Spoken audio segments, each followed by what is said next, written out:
everybody? What is going on? Hope you are doing well. Today is Friday. It's not Thursday. So, yeah, there was no fun speculation podcast this week. I was just honestly too tired last night after a long day and stuff. But overall, man, got a lot of stuff to talk about because holy shit. Holy shit, things have been happening. Things have been happening in the space of gaming, especially regarding Xbox, and it has reinvigorated the community. I see people crawling back. I see people on their knees crawling back to Xbox saying, please, can I come back now because you're saying the things that I like to hear? I love it. I want some more of it, is what people are saying, and they are excited, as am I, with a lot of the news that has been coming regarding Xbox. And how about that new logo, by the way, as well? It just brings back the juice of the original Xbox a little bit.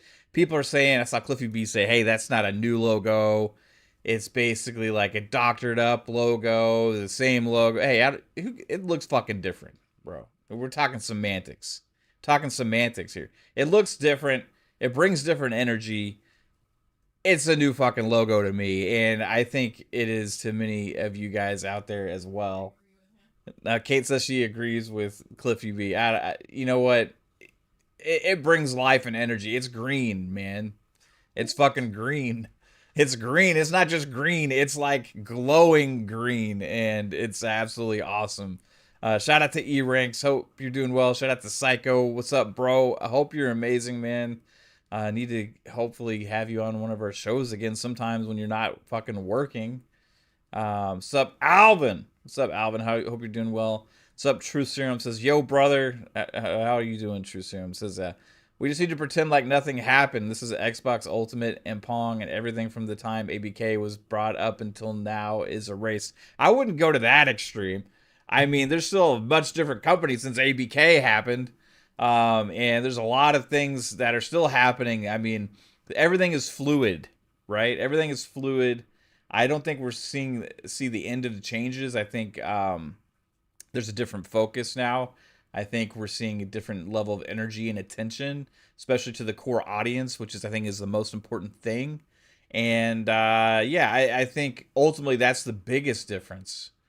That's the biggest difference is the messaging, the attention to the core. I think that some of the things that are being said are still similar. It just said in a different, more meaningful, purposeful way. But the attention is in the right place as opposed to the attention to, hey, let's just talk about everybody else besides the core. The attention is on the core and it's going to spread from there as how you should message and market with Xbox. This is some of the stuff that we've been saying when we've criticized messaging and marketing many times in the past. And, you know, I think a lot of people are pointing to certain things in that manifesto and looking into that stuff. And I think it's some very interesting things to talk about. And we got a lot to discuss here because you guys know my feelings on exclusivity. I don't really care either way. However, you know, the announcement in that manifesto that they're reevaluating things has caused a massive stir among the gaming community. It's caused a lot of people to get super excited about the brand and bringing the competitive energy again. So we'll talk about that and see you guys how you feel about it. I want to know how you guys think they would handle it. How would Asha Sharma handle exclusivity going forward? Because she said it later in an interview with GameFile, I think it was Stephen Totillo, formerly of Kotaku back in the day, who had a interview, and she basically said that, you know, they're looking at long term. She didn't want to rush into a decision. She wants to make the right decision, not a fast decision on things. And she kind of looked at the list of the different metrics they'll look at when they're making some of those things, which honestly is not really different than some of the things that were said in the past regarding you know, case by case basis. It's just said in a much more meaningful way, you know. So it's really interesting. A lot of the stuff that's out there, I think that the energy is strong, and I made a post on Twitter saying that, to me, I think the most important thing from all of this that's going on is kind of the reunification, the reinvigoration, the excitement, the coming together again of the Xbox community, which has been absolutely started to have many people jump ship, even though their experience themselves wasn't changing. They decided that they were done with Xbox because they didn't like the way that they were marketing or messaging things. They didn't like that other people were going to get to play some of the games and stuff like that as well. And we're welcoming all those people that abandoned ship back to the Xbox community. Come back aboard. They're saying the things that you want to hear. And the funny thing is, though, is that when you're back, the experience is still the same. Because you're still going to get to play the same games and the same services on the same systems as you would have anyway. But I'm glad that you're excited. I'm glad that the energy is back. I'm glad that people are happy about some of this stuff because I do find it fun and exciting when the community is all happy and stuff, right? So regardless of if I think exclusivity matters or not on a personal basis, I've always argued the case that on a business case, it kind of just because of the way the situation is, like it sucks that our mindsets as gamers are so flawed with this that we're kind of trained to be that that's the only thing that matters because really experience doesn't change either way. But because it is what it is, because PlayStation and Nintendo and now Xbox is revisiting that, it's a thing again. Apparently, we'll see. We'll see what happens. I mean, I think anything's on the table right now. Honestly, I think with the energy coming from Xbox and Asha Sharma, I think that anything can happen. Really, I mean, there like anything can happen. I think that there can be changes to the philosophy behind what Project Helix even was going to be. I think there could be some interesting things that are going to be happening that potentially about what storefronts could be available. I mean, on Project Helix. And that would be very interesting. I don't know. Like, are they going to be potentially looking at like, well, we want to really push people into our storefront on PC to help grow that PC market? They're doing a crazy move with Discord apparently that was leaked, where there's an Xbox Starter Edition where Discord Nitro users are gonna automatically get access to a tiered, toned down version of Game Pass with 50 games.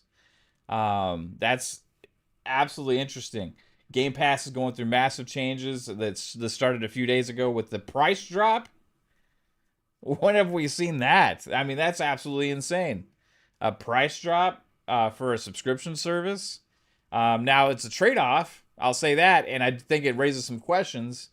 A little bit conflicted in some of the possibilities that could happen and arise from such a move. However, I think as an entry point into, or not an entry point because that would be like a lower tier, but for somebody looking to get most of the games day and date that Xbox is putting out, and all the other things that Ultimate has to provide, I think $22 is a steal, absolute steal.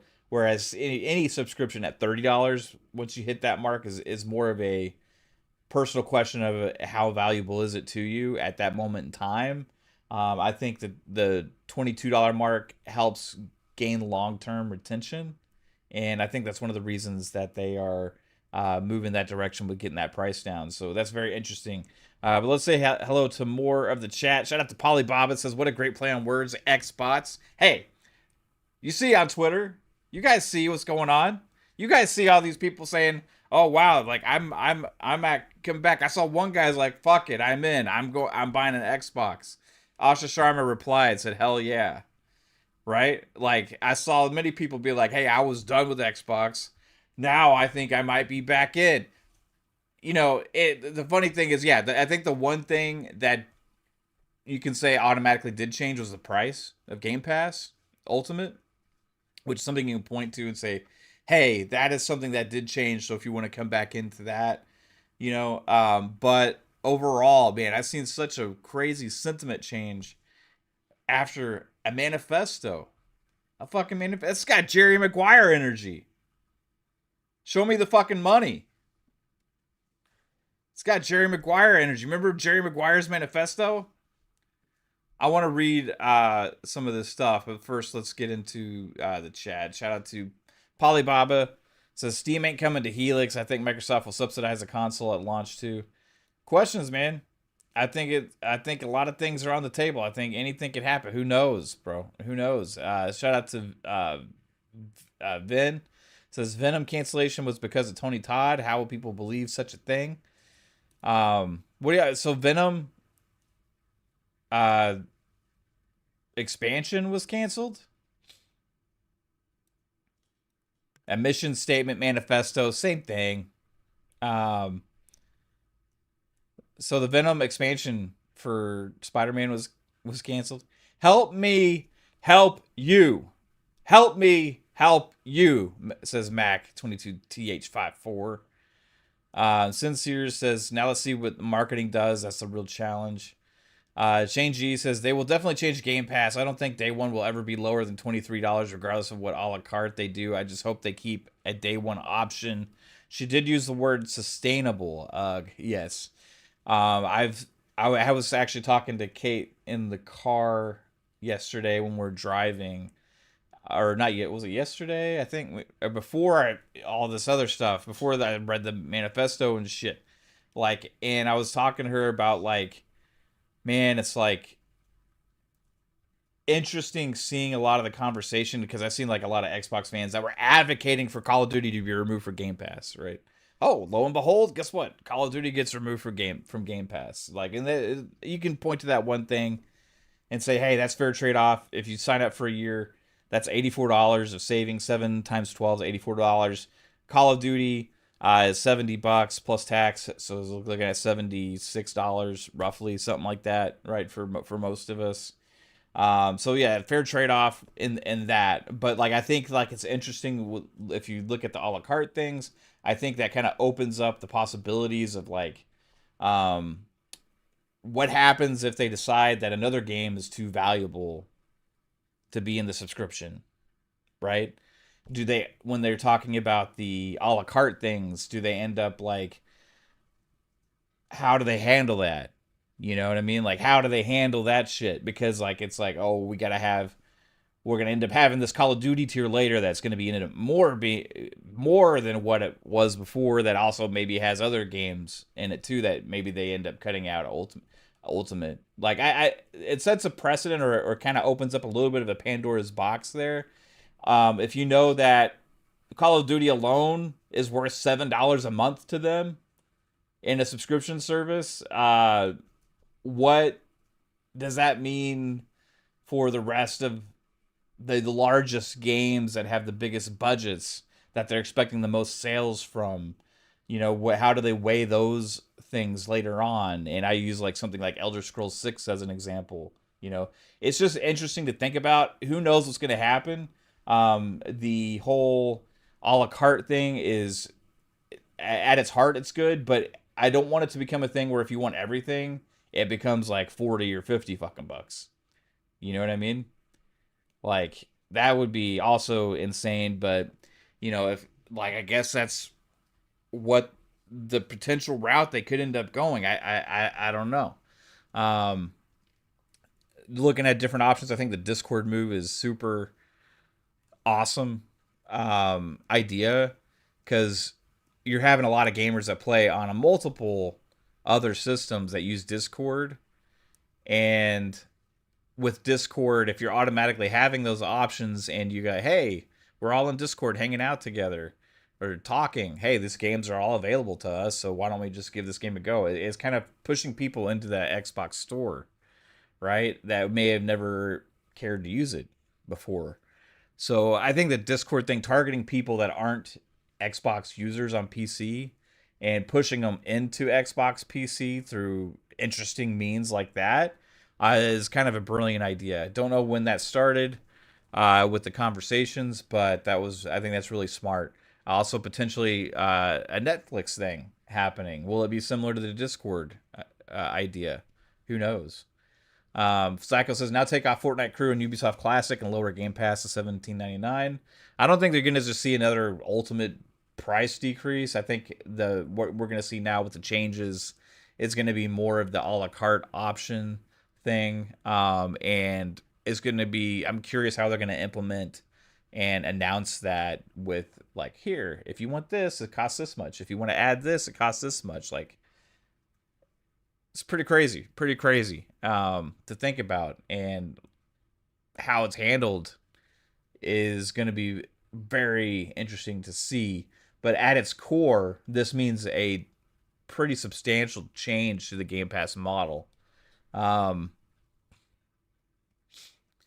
Brett Bingham says, continued growth through M&A. I think that means the next acquisition target has to be areas where Xbox doesn't perform well or not well known, either Japan, South Korea, or Europe. I look at the M&A thing under specific category, Brett, because it was in relation to services. It was in the services category. It was not in the content category.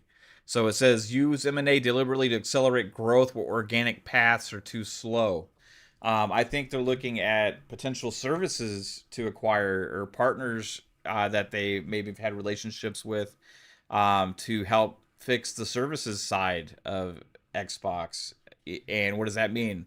Potentially Discord, potentially who knows what else. Like I don't know, but if you're looking at that and specific to services as opposed to the content, I think that's very very interesting. Whereas we haven't really seen them acquiring companies in that regard as much. We've seen, game developers and studios and stuff, but this was very much specifically in line with trying to grow Xbox and through services. So what does that mean exactly? I don't know. Shout out to the Black Viking. What's up, dude? Hope you're doing well. Let's see who else we got in here. Yeah, we got Bingham. We got Shane G. Hope you're doing well. Shane says anything can happen. We all have choice, though. Absolutely, choice is important. Choice is always important. Polybaba says Asha said the other PC storefronts were part of the previous leadership's plans. I saw that too, man, and that's what's like thinking. Is that on the table? Like anything can happen, guys. Anything can fucking happen. The idea and the core concept of Project Helix at being a multiple storefront device where we're going to allow other storefronts may be done. That they put the mobile store thing on the back burner, and maybe they're going to really focus on their own store. And if that's the case, if they're not putting Steam, if they don't end up putting Steam on Project Helix or allowing us to access those things, how do they handle Steam on PC already? Do they start just putting their games only on the Xbox PC store? Which I think honestly it would be smart if you're trying to force people to use your storefront. Like the PC is already an open platform anyway. So if you get the PC storefront better and with discoverability better, fix some of the issues that are you have with games being available immediately, or like hey, for some reason this game won't launch at launch, or just random shit that happens on the PC store with Xbox. If you fix all that stuff, you keep improving it like they have been, at that point, are you trying to push people into it? And do they do it on a case-by-case basis also? Is that something that they look at as well? And if you are doing it on a case-by-case basis, what makes those decisions? Do you put the biggest games only on Xbox, or do you put the biggest games on Steam as well? Right? Lots of questions. Everything's up in the fucking air. We knew where things were headed. Now it's fucking chaos. We don't know, and that's exciting. It's pretty cool, man. I'm down with Asha's energy and what she's doing. Sup, Patman Jones? Hope you're doing well, bro.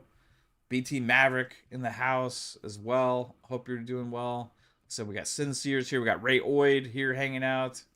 Shout out to you, Ray. Um, says Asha needs to make multiplayer free before GTA 6.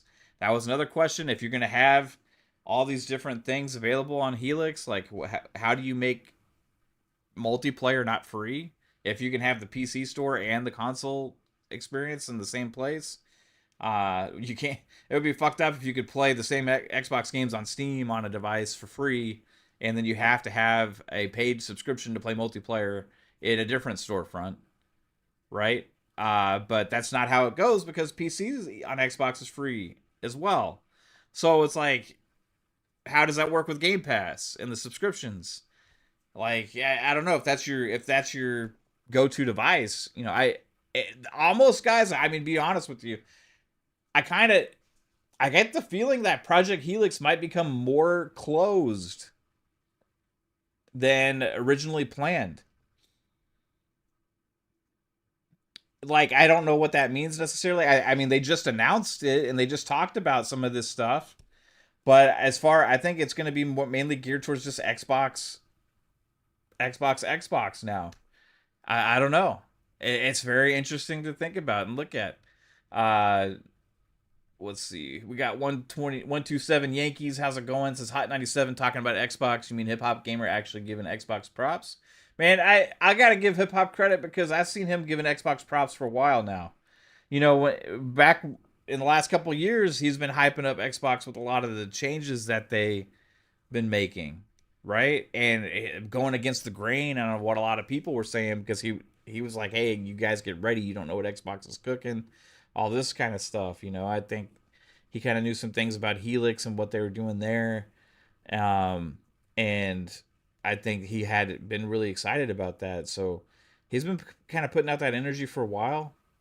So Nate Doc says you have BattleNet, no need for Steam. Yeah, I mean, it's not like they have games that are only on Steam. You know what I mean? Xbox has BattleNet. They have the Xbox PC store. They have, like,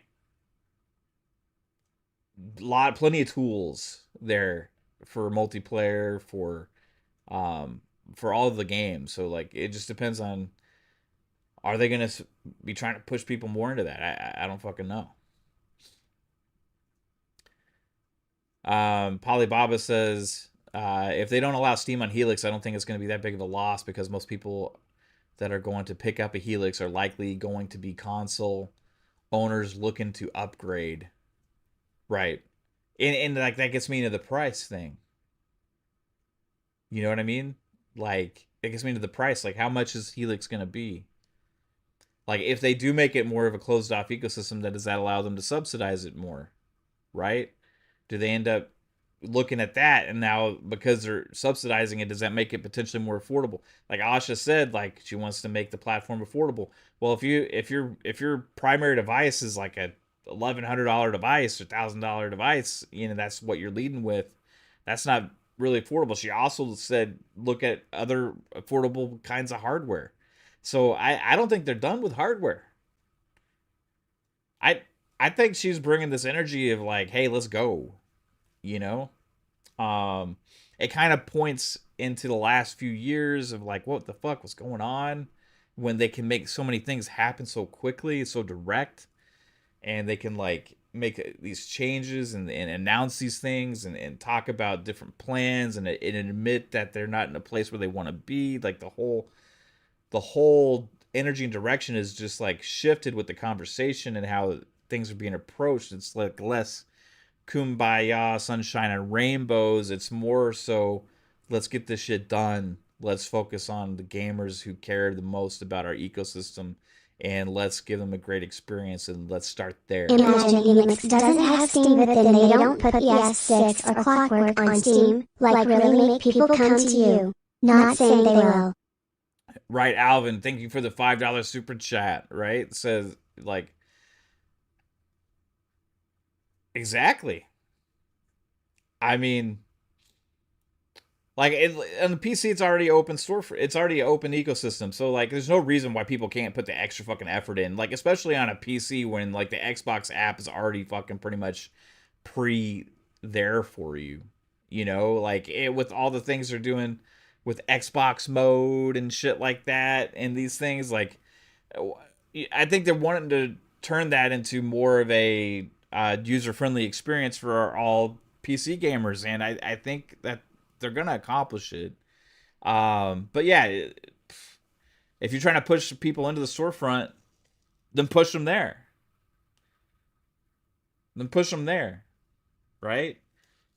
Um, it's not like you don't have access to your Steam games anyway. It's not like you don't have access to your Epic games and all that stuff. All you just have is different fucking launchers. You know, it's I know that Steam users are very like, oh, I just like Steam. I only want to use Steam. I mean, fucking Epic Games gives so many fucking free games away, and people still don't ever play them. You know, it's like they give away Hogwarts Legacy, I think, around the Game Awards and shit. But people is like, oh no, I'm fucking, or around Christmas time, I think. Like no, I'm just fucking playing fucking my Steam on Steam. I don't want to install another. Like, hey, if you got that game though, I mean, like people are gonna go out of the way to play that game. Exclusivity is very interesting with what she said. I'm gonna get into some of that stuff. But again, thank you, Alvin. Appreciate that $5 super chat. I want to read the manifesto. The manifesto that says "We are Xbox," a new tagline that we can all rally behind. Are you Xbox? It's no longer "This is an Xbox." It's "We are Xbox." Together, all of us. Even the people that abandoned ship that are crawling back on their hands and knees, getting fucking raspberries on their fucking knees, getting bloodied, crawling across the harsh concrete, across the streets, trying to make their way back to the fucking Xbox because they know that they got so many damn games coming and Game Pass is the best fucking value in gaming. And they also have hardware on the horizon, which is the only one out of the big three that have new hardware that is even officially announced coming since the switch of the launch of the Switch 2. PlayStation doesn't have an official PS6 announcement yet. Who knows when the fuck that's actually coming? Despite the leaks that hey, they're making one. Who knows when? Right? We don't even know exactly when Project Helix is going to be announced or shown off and going to come out, but it's been announced. They're already talking about it. They're already talking about capabilities. They're already talking about specs. They're already talking about services, features, all that kind of shit. Right? We know Helix is on the horizon. We got that coming. Right? We already have the brand new fucking Xbox ROG Ally X. We got the Series X. We got the Series S. We got Game Pass with almost every game day and date that Xbox puts out except for Call of Duty. We got all this shit. People are just fucking begging to come back to Xbox. Like, I need to get one. I sold my Xbox when, at a time when I was down. I was down because, the other people were playing my games. Other people were getting to play my games. I was just feeling bad about it. I didn't have the energy. I didn't have the excitement behind things. Now Asha Sharma comes in. She says all this shit. I fucking can't wait to dive back in, is what they're saying. They want to fucking come back. Hey, we welcome you, motherfuckers. You dumbass motherfuckers. All you dumbass bitches that fucking left. All you idiots that fucking left. You're going to come back and get the same shit you were going to get anyway. But we welcome you back. You're going to play the same fucking games and the same service and the same devices you were going to get fucking anyway. But we welcome you back. Welcome back to the Xbox community. I hope you start spreading positivity instead of dumbass bullshit all the time. I hope you do. I hope you come back and be like, oh my god, I was a fucking moron because, my experience is actually the same. Welcome back. Welcome back, dumbasses. I see a lot of people being like, oh, I see all these people now talking about who hated exclusivity and stuff, all this stuff, are all going to be flip-flopping saying how much they love it now because they're just going to ride whatever corporate thing is what's been said. I keep the same fucking energy. I don't give a shit about exclusivity either way. I don't give a shit. Either other people can play the fucking games that they want to play. I get to play my experience. My experience is the same as it was. It's the same as it's been. And it's the same as it's fucking going to be, no matter if it was Phil Spencer, Sarah Bond, or Asha Sharma. The difference is the messaging, the marketing, the attention to the core, the people the people that matter the most, that spend the most money, should be the focus of the company. That's where Sarah Bond and Phil Spencer lost a little bit in the last couple years. Right, that's where they lost a little bit in the last couple years. Changing things, not really standing behind what they're going to say, changing things some more.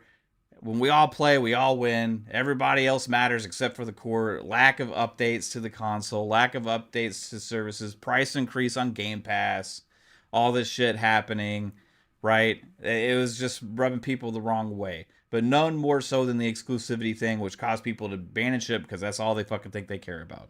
However, if exclusivity matters that much to you guys, I'm glad you're fucking happy. Welcome back. Welcome fucking back. You X bots. Core before more, Alvin. 100%, bro. That was the most important line in that entire statement. That's fine, Shane. I don't care either way. I just want my games on the console and platform that I buy on PC. I think if the games are exclusive on the hardware devices specifically, that's fine. But I think they should all be available on PC. Like, I think you should have a home base that you can play every fucking game, right?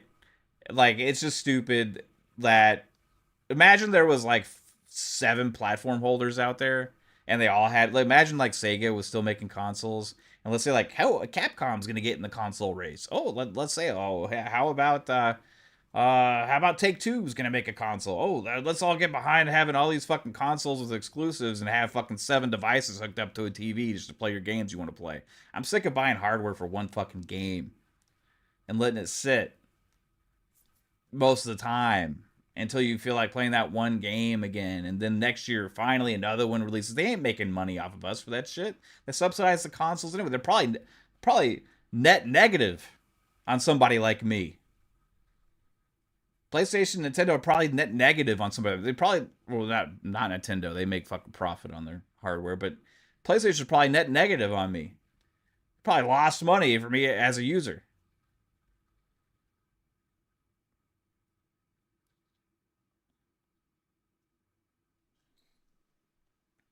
Yeah, FYI, Apple is still thinking about making the console. Will Apple have exclusives? What is Apple gonna make?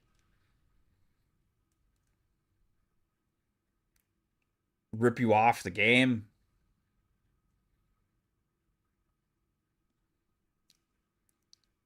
Um, and I was here all along. BT Maverick says I never went anywhere.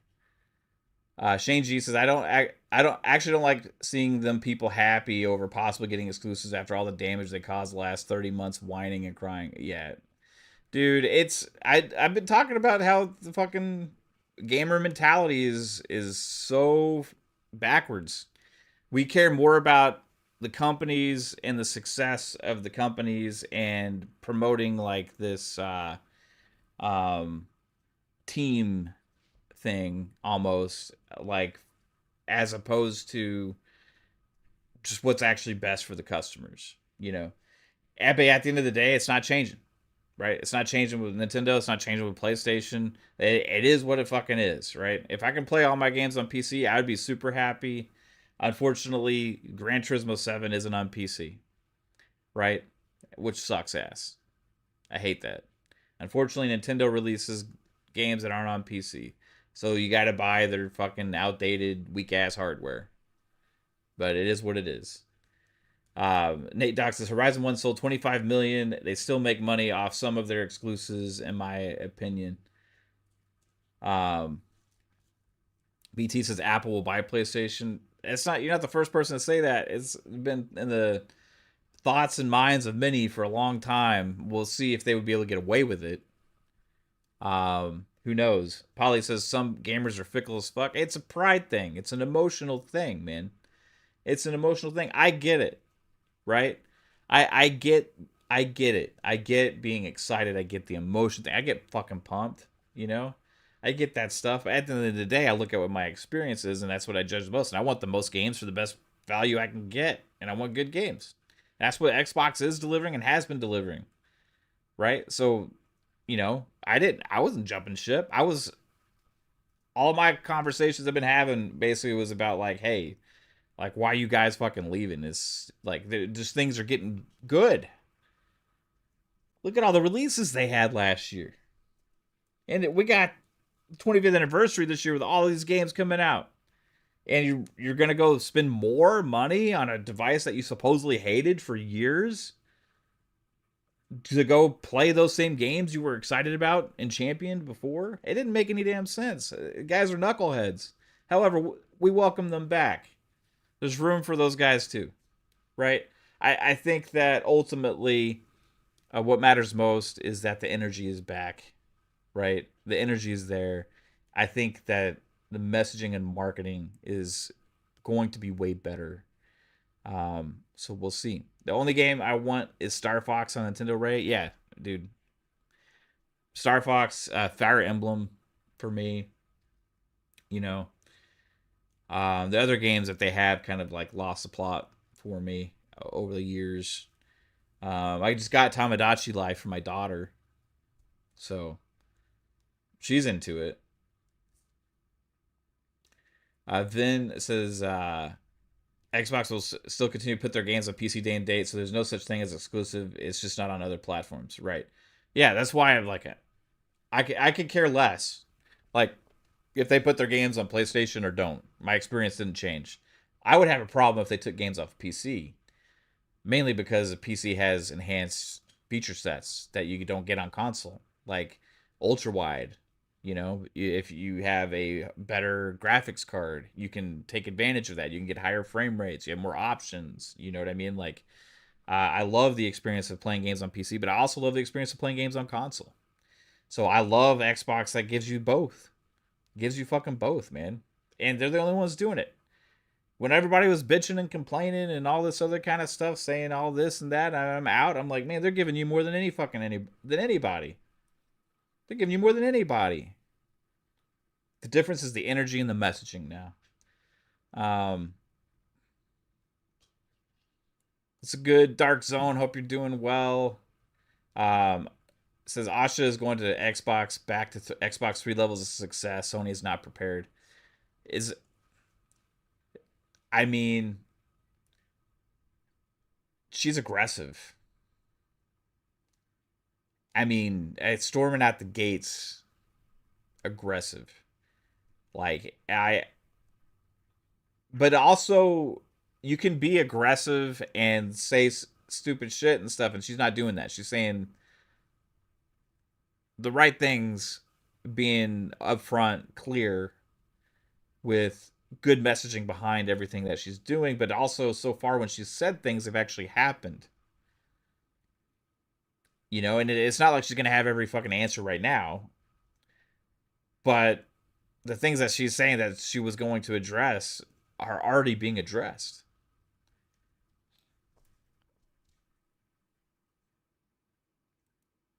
Shout out to Brett, sent me a DM. It says new brand for titles, new development celebrating its anniversary in 2026. Sega Universe launches. The fuck is Sega Universe?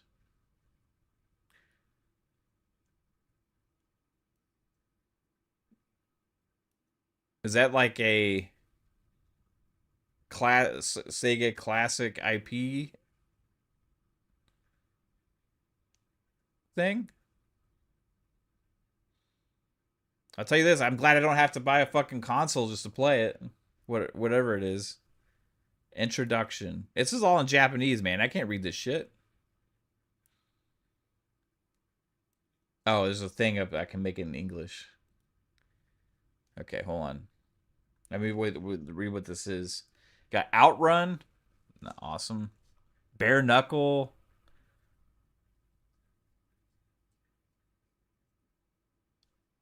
It's more than a little sad to see how happy people are that other people can't play a game they are playing. #SMH. Yeah, I agree with you, Mac. It doesn't make sense to me. However, it's hey, whatever, it's whatever. Again, like last time, right? My experience doesn't change, right? I my experience doesn't change. What games are on this? You got Knights, you got Outrun, you got Fantasy Zone, you got uh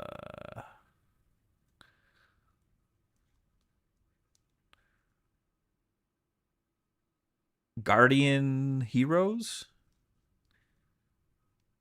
I see like Captain Falcon and like a poster down there as well. Well, that's a Isn't Captain Falcon like Capcom guy? I don't fucking. Maybe that's not him. Let's see. Introduction. Common sense. We decided to crash straight into it. We seriously chased the question: can't this be more interesting? And carved out landscapes no one had ever seen before.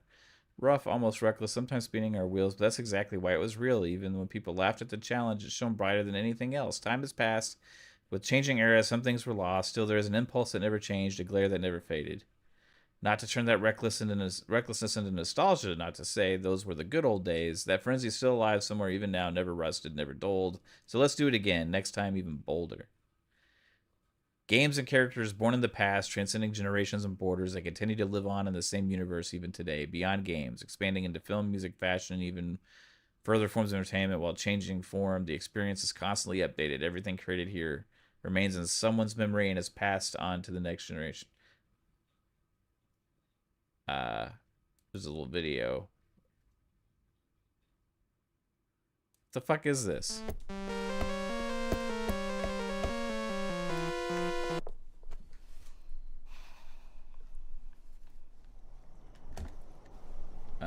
I'm gonna have to like capture this.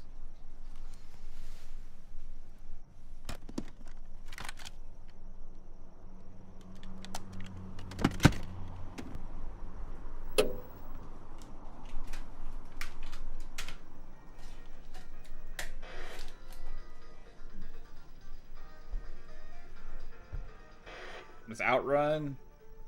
Is that Knights?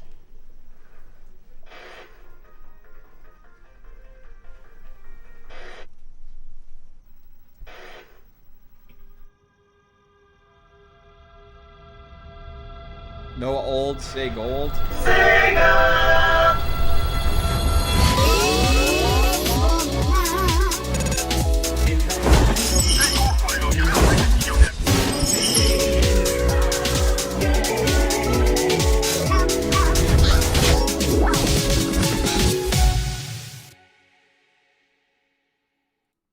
I still don't know what the fuck this is.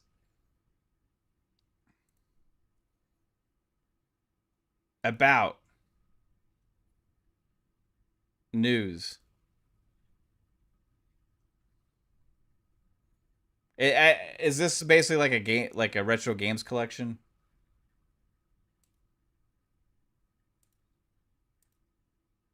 I'm guessing. I don't know. Something like Brett sent me. It's like some Sega shit,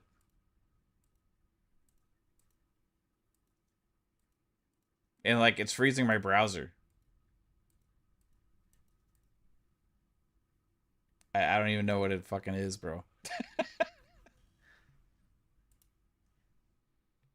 The fuck is going on with my browser, guys? Oh, I think this was happening. Okay. Uh oh.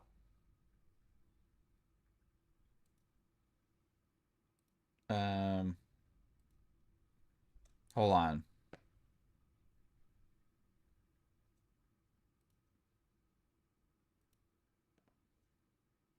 Um. All right. Are you ready for Stranger Than Heaven?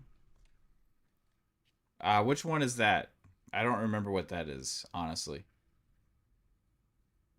I don't even remember what that is.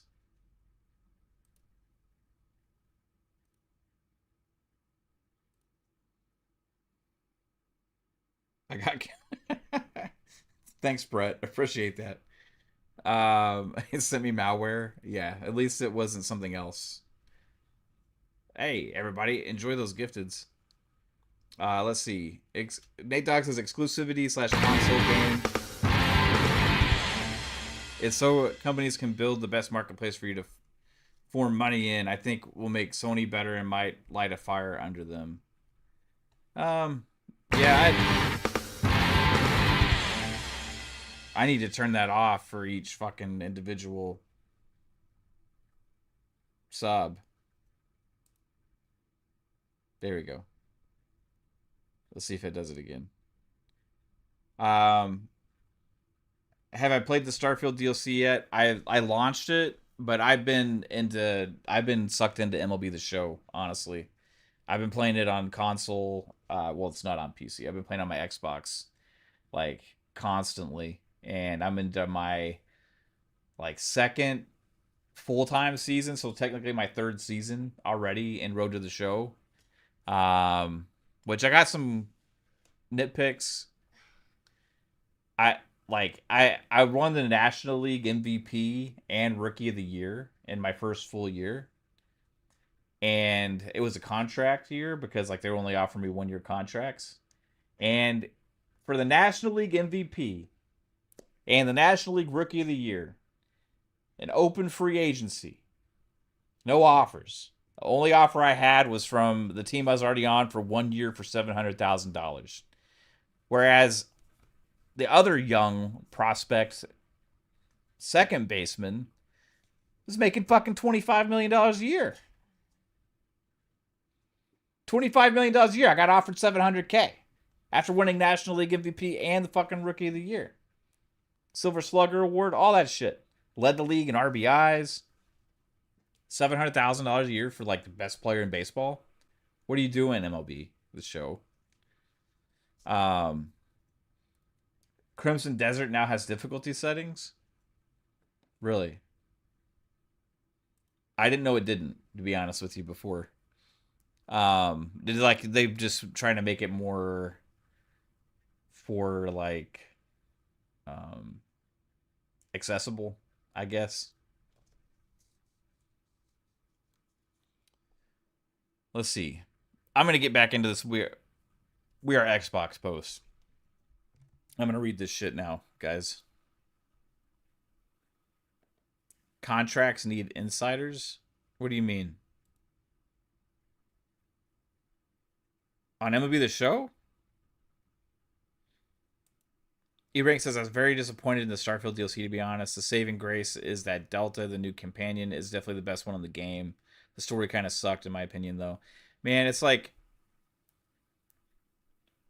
I honestly don't really even care about the story in Starfield. I like the faction quest. I just like to go around and be my own character. So I look at these like DLCs as like more things in the game, right? But I get the people that do play it just for the story experience. Um, that's never been the strongest thing for me in Bethesda games anyway. It's always been more about the create my own story, right? But I get where you're coming from on that. All right, we are Xbox. Dear team, Xbox has always been different. We started with a simple idea. Games should bring people together through shared experiences. That led to the first Xbox in 2001, Xbox Live in 2002, and new ways to connect, from friends lists and achievements to parties and play across devices. Today, Xbox reaches over 500 million players around the world with some of the most important franchises and entertainment. From the beginning, Xbox was built by people willing to try things that others wouldn't. We placed a consumer bet inside an enterprise company because we believed gaming would define the living room and we were at risk of missing it. That spirit has carried us through the last 25 years and it is required to carry us forward. So, getting back to that original spirit. Fuzzy Tomato says, I like the story, but it wasn't anything too crazy. It's a lot of fun, though. A lot of zero-G gunfights and stuff. Yeah, right on, man. Now, here we go. Things start to get juicy here. We have work to do. Players are frustrated. Are you guys frustrated? I'm gonna put a poll in the chat. Are you a frustrated player? Are you frustrated, babe, with Xbox? She's not. I'm not frustrated. I do think there's been a lack of good messaging and marketing. I think that's been my biggest criticisms over them. But players are frustrated. Now, I've seen a lot of frustrated motherfuckers out there. I'll be honest. I've seen a lot. But I was just curious. Are you frustrated? Do you consider yourself one of the frustrated? New features drops on console have been less frequent. Absolutely true. Absolutely true. That new feature drops on console have become like very rare almost, and not very meaningful as well. Our presence on PC isn't strong enough. Completely agree with that. I mean, I love playing Xbox games on PC. I use the Xbox PC storefront as well, but I will say that most people that play on PC don't use the Xbox PC storefront. So their growth is not strong enough. I think their presence isn't strong enough there as well. And this is some of the things that we were already talking about. How are they going to fix that? Right? Eurik says, I'm content. At the same time, a new generation. Wait, hold on. I fucking skipped a lot. Okay, our presence on PC isn't strong enough. Pricing is getting harder for people to keep up with. 100% agree with that. The world's fucking crazy right now. Everything is crazy expensive. Um, Money just fucking burns so fucking fast. Um, and it's harder to have expendable income, right? And gaming has also gotten more expensive. You know, subscription services have gone up, console hardware has gone up, games have gone up in price, um, all that shit. And core experiences like search, discovery, social, and personalization still feel too fragmented. 100% agree with that as well. Developers and publishers are asking for more too. Better tools, better insights, and a platform that helps them grow faster. I would honestly like more insight into that. And I'm not necessarily talking about having developers bitch and moan and complain on Twitter um, about it. I want to know like a breakdown, like either from Xbox or from a journalist that is doing a massive fucking scope of different developers in the industry, maybe even anonymously, get big targets in there, get people that are very familiar, that put out a lot of games, that know the ins and outs of the industry, and have them give you their feedback on the things that are available to them from Xbox. I want to know what this goes into because I feel like we've heard things here and there, but we don't have a really strong insight 100% into this aspect of what's been going on with Xbox and developers and the tools and all this other kind of stuff. Um, and how it's broken, how it's flawed, or how it's not up to par with some of the others. I want to know that kind of stuff. And I don't want them bitching and moaning on Twitter because it's not good for their business. It's not good for Xbox either. I just want to have a breakdown, anonymous, somebody to break it down thoroughly from numerous devs on exactly what the flaws are. And I want to know, then we have something to point to, being like, hey, Asha and Xbox teams, is this stuff that you're directly addressing? Like, what are the actual issues? I just want to know what is being fixed, right? But maybe it's not for us to know, right? Maybe it's not for us to know. At the same time, a new generation of players is coming online with different expectations. We're talking about the Roblox and Fortnite players, pretty much. Their time is split across games, media, and everything else competing for attention. They expect more content and familiar places, want to shape the worlds they play in, and want to create and socialize together, not just play together. Yeah, it basically was describing my daughter. Like, just like, that's what they do all the time. Her and her friends. These changes are happening as the industry reshapes around us. Console remains large and stable. Windows now represents more players and more hours, and is increasingly where competition is most intense. Very intense competition in the PC space, basically. Players have access to more games than ever, even as the cost and time to build blockbuster titles continues to rise, putting pressure on what gets made and how risk is taken. Some of the biggest recent hits are coming from small teams or even single creators. And places like Roblox are producing experiences that rival major franchises in scale. Major players are also choosing subscriptions and services as their primary way to play, with expectations set around instant access, ongoing value, and libraries that evolve continuously. Yeah, like Game Pass. Love it. The industry is becoming global and competitive. More than half of the market's revenue, players, and growth are happening outside of the core markets. But the rest of the world is not just a large market.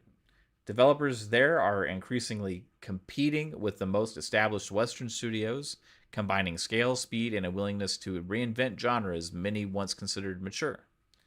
That the model that got us here won't be the one that takes us forward. Now, that is a line that I've seen a lot of people talking about. And this is kind of like a line of, hey, the industry's changed.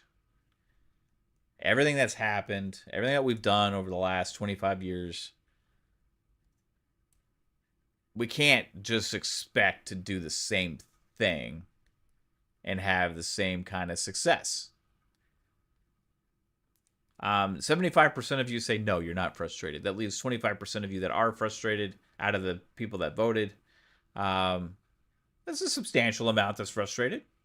It's a substantial amount. So, how are they going to do that? Right? How are they going to change the model? They've already changed the model in many ways, numerous times over the last generation and a half. So we'll see. They're going to continue to evolve it, continue to kind of shape the industry in many ways. I mean, I think Game Pass has had a massive impact on the structure of many of these platform holders and companies on, what works, what doesn't work. People are looking at Game Pass and trying to compete with it, but also like doing it in their own way where it's not really not as good, but they need to have that service. So you see stuff like PS Extra, Nintendo's thing that they're doing, Nintendo Online. So you got different companies doing these services. You have Apple has a subscription service, Amazon has a subscription. I mean, tons of companies, right? So this is new. I saw this also in the Steven Totillo article at the end, and when he says, where do you see Xbox as, like, what is success to you with Xbox in the future? And she said the same line. This next line is, Xbox will be where the world plays. Wants to be the focal point of gaming around the world. I think that should be the goal. I think that should be any of these companies' goal. And I think that core element there was kind of lost in the last few years. It's not that they were trying to push people into Xbox. It's like they were trying to be to as many people as possible, even without Xbox, right? So you look at the PC world, right? You look at how they putting games on the other platforms, all this other kind of stuff, right, as well. So, but it was also a big part of their marketing and the messaging the last couple of years, and that's where they lost, I think, a lot of the core users that this is an Xbox campaign, even though it didn't rub me the wrong way. I think that a lot of people were like rubbed the wrong way by it, and it frustrated gamers again because it was like they weren't marketing to the core, right? They were trying to say to everybody that this is Xbox devices or whatever because they have access to Xbox, but it didn't resonate with a lot of people. I didn't give a shit, but for some reason a lot of people did. So this Xbox will be the world where the world plays. I think that's you got to actually have a lot of action and planning to make that happen. So we'll see what they do to make it happen. What does Xbox become in this next era? Xbox will be where the world plays and creates. We will build a global. Okay, so I'll say this before I read this part. Asha is, from everything I've seen so far, plus also in the interviews with her in the past and on how she thinks as a CEO and as somebody in charge of a team or whatever, is you can't have a statement or a plan without action, right? So whenever she is saying things, I expect there to be actually some kind of action behind the statements, which is a little different than stuff we've seen in the past where he's like, hey, we want to do this, or we're thinking about doing this, or we're planning on doing this, and just never kind of seems to happen. I think one of the biggest differences with her is we're going to see things that are put out into light as either towards the teams or towards the consumers, that there will be actual action behind it to actually make these things come to be. So we'll see how it goes, right? But Xbox will be where the world plays and creates. She says, we will build a global platform that connects players and creators everywhere. Okay. They already kind of have that, but it seems like it's not good enough. So they're going to revitalize it, in my opinion. It says, console is at the foundation. I've heard that same line from Sarah and also from Phil many times in talking about when everybody's freaking out about Xbox, them losing sight of Xbox. I've seen them basically say it starts with a console. I've seen that same thing. A lot of people are pointing to this. I think Phil and Sarah said this before as well. People didn't pay attention to it, didn't care that they were saying it. They are caring that Asha's saying it, which is interesting. But consoles at the foundation, she says, delivering a premium experience. And cloud brings that experience to any device. Now, I do like the way she is phrasing that, because not treating it as separate experiences. I think the right way to message Xbox, I actually remember saying this on one of our shows at some point in the past, was that should be marketing it around this is the core premium experience, and then the other areas is how you get access to that experience. Not that, hey, this is also an experience. This is also a thing. This is also a thing. This is the Xbox experience. Now you can access it from here. You can access it from here or whatever.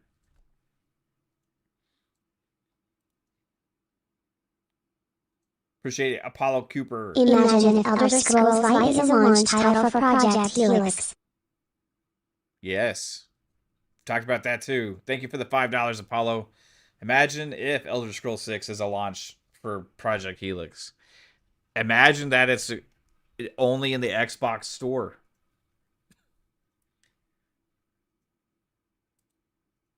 That would be crazy.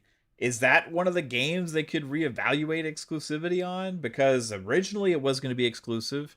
Then we're speculating that it probably wasn't going to be. But they already had mentioned in the past that it would be. So is that something that they're going to look at as a major driver to people to Xbox? That would be very insane. I would not say that's off the table. The flip side, the argument you could make on the counter to that is, do they see it so big that they don't want to lose out on all the other users on the other platforms that they know would buy that game that aren't going to buy the hardware? That's a trade-off, right? You're going to gain people to Xbox if you keep it only to the Xbox store, whether it's on PC or on Helix. But you're also maybe not going to sell as many copies of the game, right? Like, you gotta look at it for what it's worth and make that decision. Um, Now, like, that's what exclusivity is all about, right? So if you like that idea, then that's how they're gonna grow that. Now, I don't know what the right answer is. From a business perspective, I don't know what's right for Bethesda. I don't know what's right for Xbox. But this is the tough decisions. These are the kind of very tough decisions that Asha Sharma is going to have to make. And that one is a very big one. What's up, Noah's Mofo? How's it going? Appreciate you. And thanks for the $5 again, Apollo Cooper. Also, Mac22TH54, appreciate the $5 earlier as well with that super chat. It says when you said it's more a little sad to see how people, how happy people are that other people can't play a game. It's crazy. It's very interesting, the mentality, right? But hey, it's competition. What's the right answer? I don't know. Asha Sharma's got to figure that out. Consoles at the foundation, delivering a premium experience, and cloud brings that experience to any device. You can play where you want, and your games, progress, friends, and identities stay with you across console, PC, mobile, and cloud. Xbox will be built to be affordable, personal, and open. We will offer flexible. Now, she clarified later about what that open means, and it doesn't mean like, because Stephen Totillo had mentioned it. It means more so of like inviting more players into the Xbox ecosystem and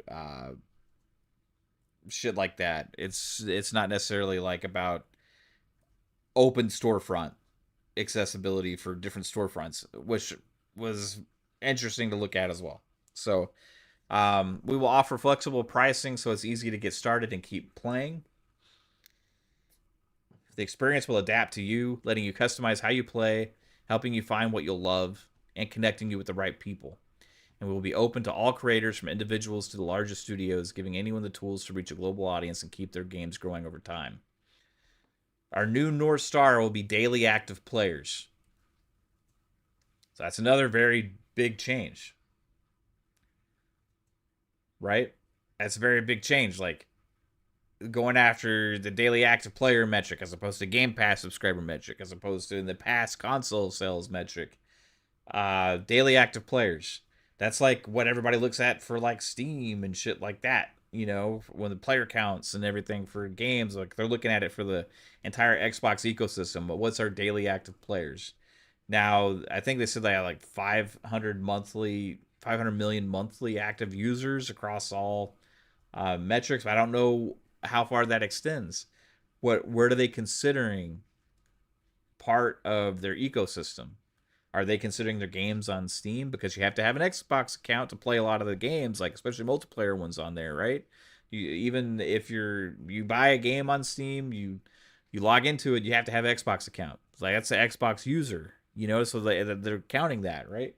So I'm curious how far that expands into their daily active players.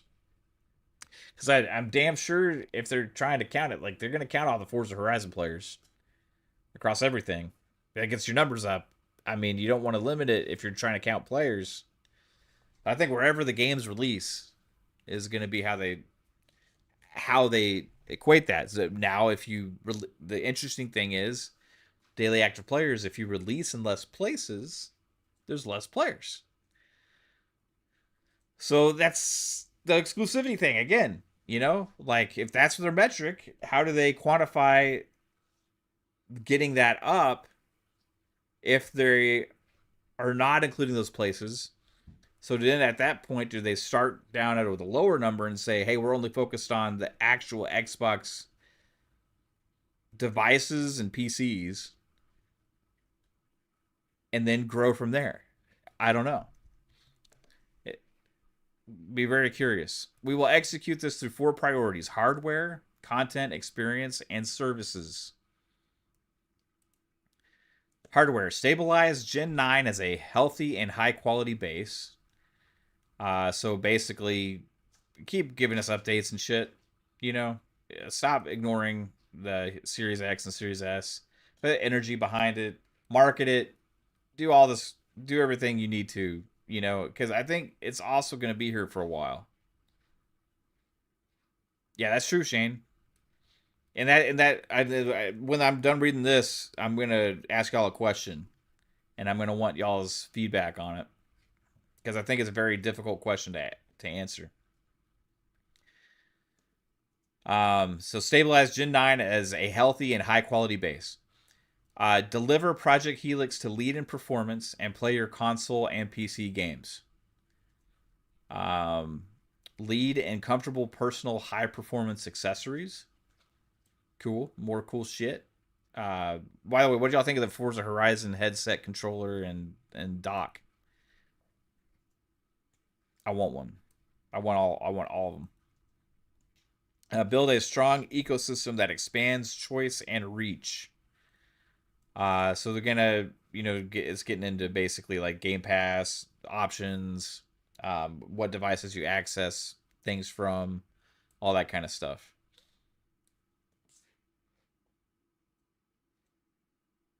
I don't know, Duck of Death. Would Microsoft report it as average daily active players when on their reports for metrics? Maybe. I don't fucking know. I, I mean, maybe internally they will. Content, grow and extend an enduring portfolio of franchises players love. So grow and extend an enduring portfolio of franchises. Yeah. So come out with more games. Evolve our third-party partnerships and strengthen our 5-year slate. I thought this one was actually pretty important. Um, I thought this one was pretty important to keep going after those third-party partnerships. Now, strengthen our 5-year slate. Does that mean you're funding games from third parties? Does that get into the exclusivity territory where you're actually money hatting games like PlayStation does? If they go back to that energy, that's going to be fucking pretty crazy.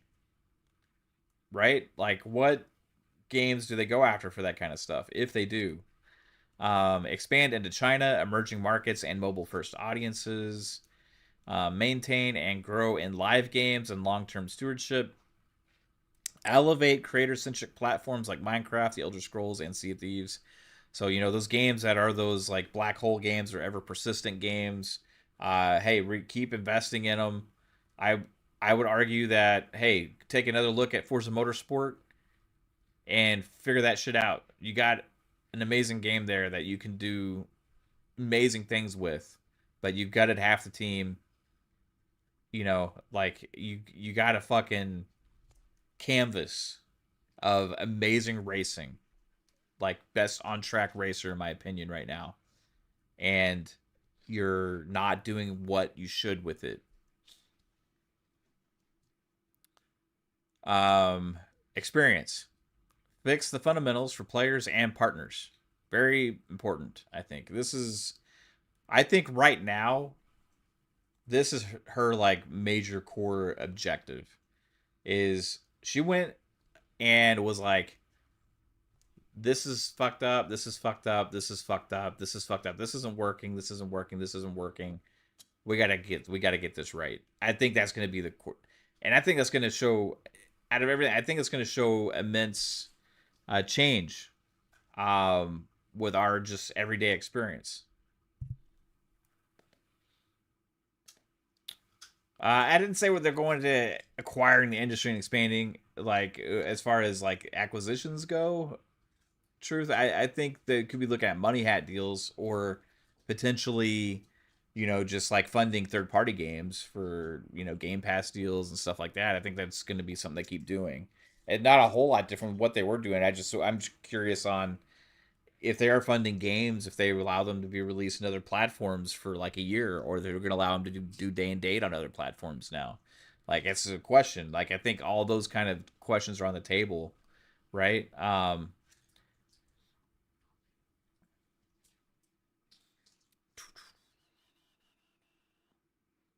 Make Xbox the best place for developers and creators to build and grow.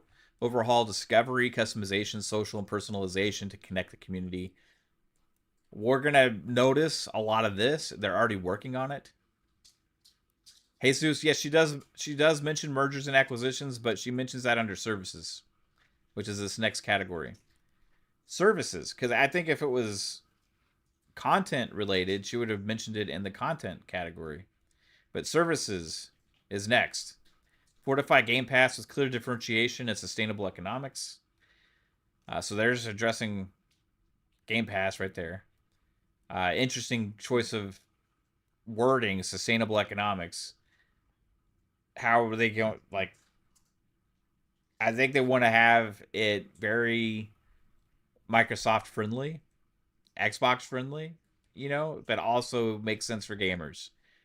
That's going to be interesting how they adjust everything. We're going to have to keep an eye on that because this is one of the areas where I think we may be losing some stuff, but also gaining some stuff with options. So we're going to have to keep a look at it. Return the business to durable growth with strong cost discipline. So that's very important. Stop fucking wasting money. Does that also mean smaller teams? Right? We have to look at that, right? Does that mean smaller teams?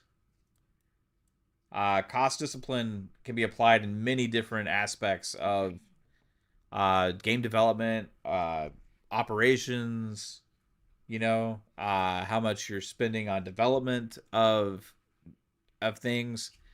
Maybe smaller teams, maybe less canceled projects, maybe less greenlit projects. How is the cost discipline? I think is super important, and I think it is one of the most. I think gaming development is one of the most wasteful industries with resources. The amount of projects from these big publishers that get worked on for years and then canned. They'll do all these different vertical slices where they spend months on different teams coming up with ideas, and most of them don't get made. They have all these systems in place to pick and choose what games they come from. Then they have all this testing. They have all these market research. They have all these things that are kind of convoluted. Let creators just fucking make the games, right? That's the best way to help your cost. Let them make the games they want to make, how they want to make them.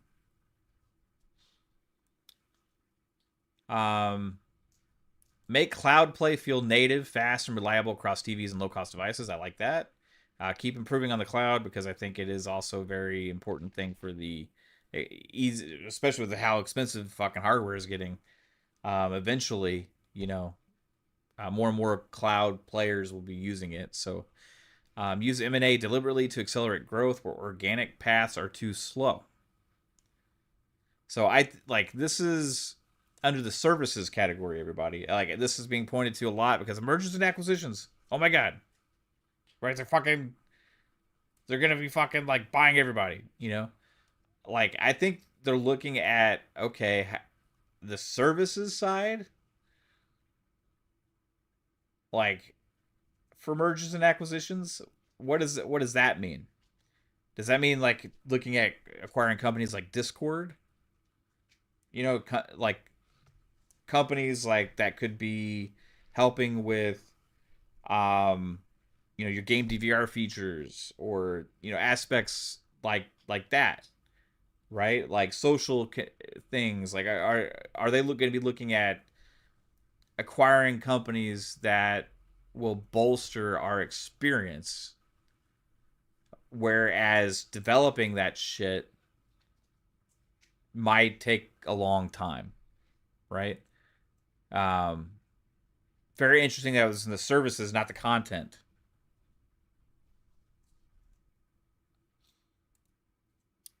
Yeah.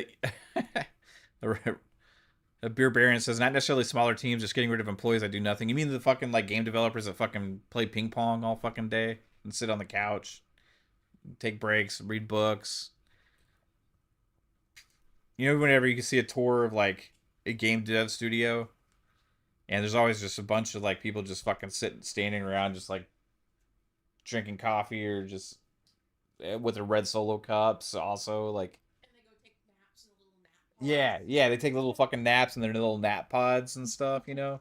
And they go like, and they show them fucking playing ping pong and arcade games in a fucking rec room.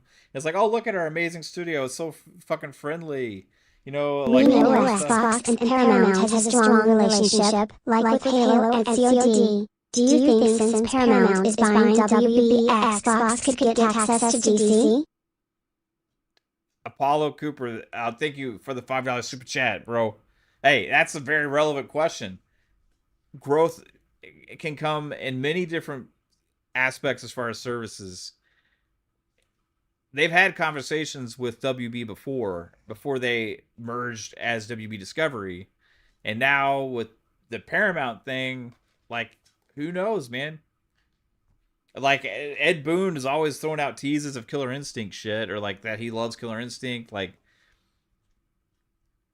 anything's on the table. Like my Xbox and Microsoft, they got rid of the movies and TV thing, right? Microsoft Movies and TV, which was in the Xbox store.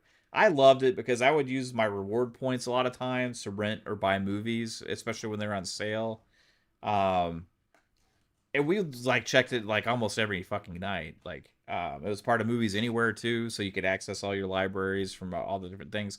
It's not necessarily necessary because you can use Prime Video or a Fandango at home and all that other kind of stuff to still buy movies on an Xbox. But I like the Microsoft Movies and TV thing. I think honestly I would revisit bringing that back. And also, if you were to make a deal with a company like Paramount, you could include maybe some kind of tie-in subscription there through Microsoft Movies and TV, or rename it Xbox Movies and TV, right? Instead of having it separate, like put it under the Xbox umbrella, you can have your shows fucking exclusive to it as well. I mean, that would be really cool. And you could have it on PC. People could access it on PC. People could access it from apps on their TVs and shit. Have it be tied in with your Game Pass subscription. Who knows, man? There's like so many different fucking options you could do with that. But yeah, I mean, just in a gaming sense as well, you could maybe get licensing deals with Paramount, or um, if they ever went fucking crazy with mergers and acquisitions again, they could fucking go and try and acquire them as a whole. I don't know, but it is pretty insane to think about the possibilities now. I do think anything's on the table.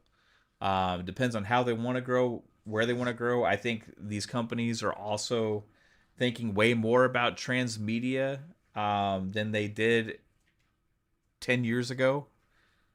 We've seen the success of video game IP in movies and TV now becoming some of the most popular things that hit theaters and services. So, you know, they have that Gears stuff in the works as well. It wouldn't surprise me if one of their targets wasn't eventually one of these bigger services, right? If they're looking at really bolstering, because being able to utilize Game Pass in a way that is tied with one of these services could be strong with the growth there as well for gaming. And if you look at stuff where if Apple ends up releasing hardware, you know, Apple has stuff like Apple TV, Apple Arcade. They try, you can have tie-ins. Netflix has Netflix with Netflix Gaming, right? A lot of companies are crossing that media spectrum, and could they get back to that? Could they start to approach that again? We'll see. Shane G says, my Samsung TV feels native and I can play most of the games I own. And GPU games, that's a console sale they lost from me.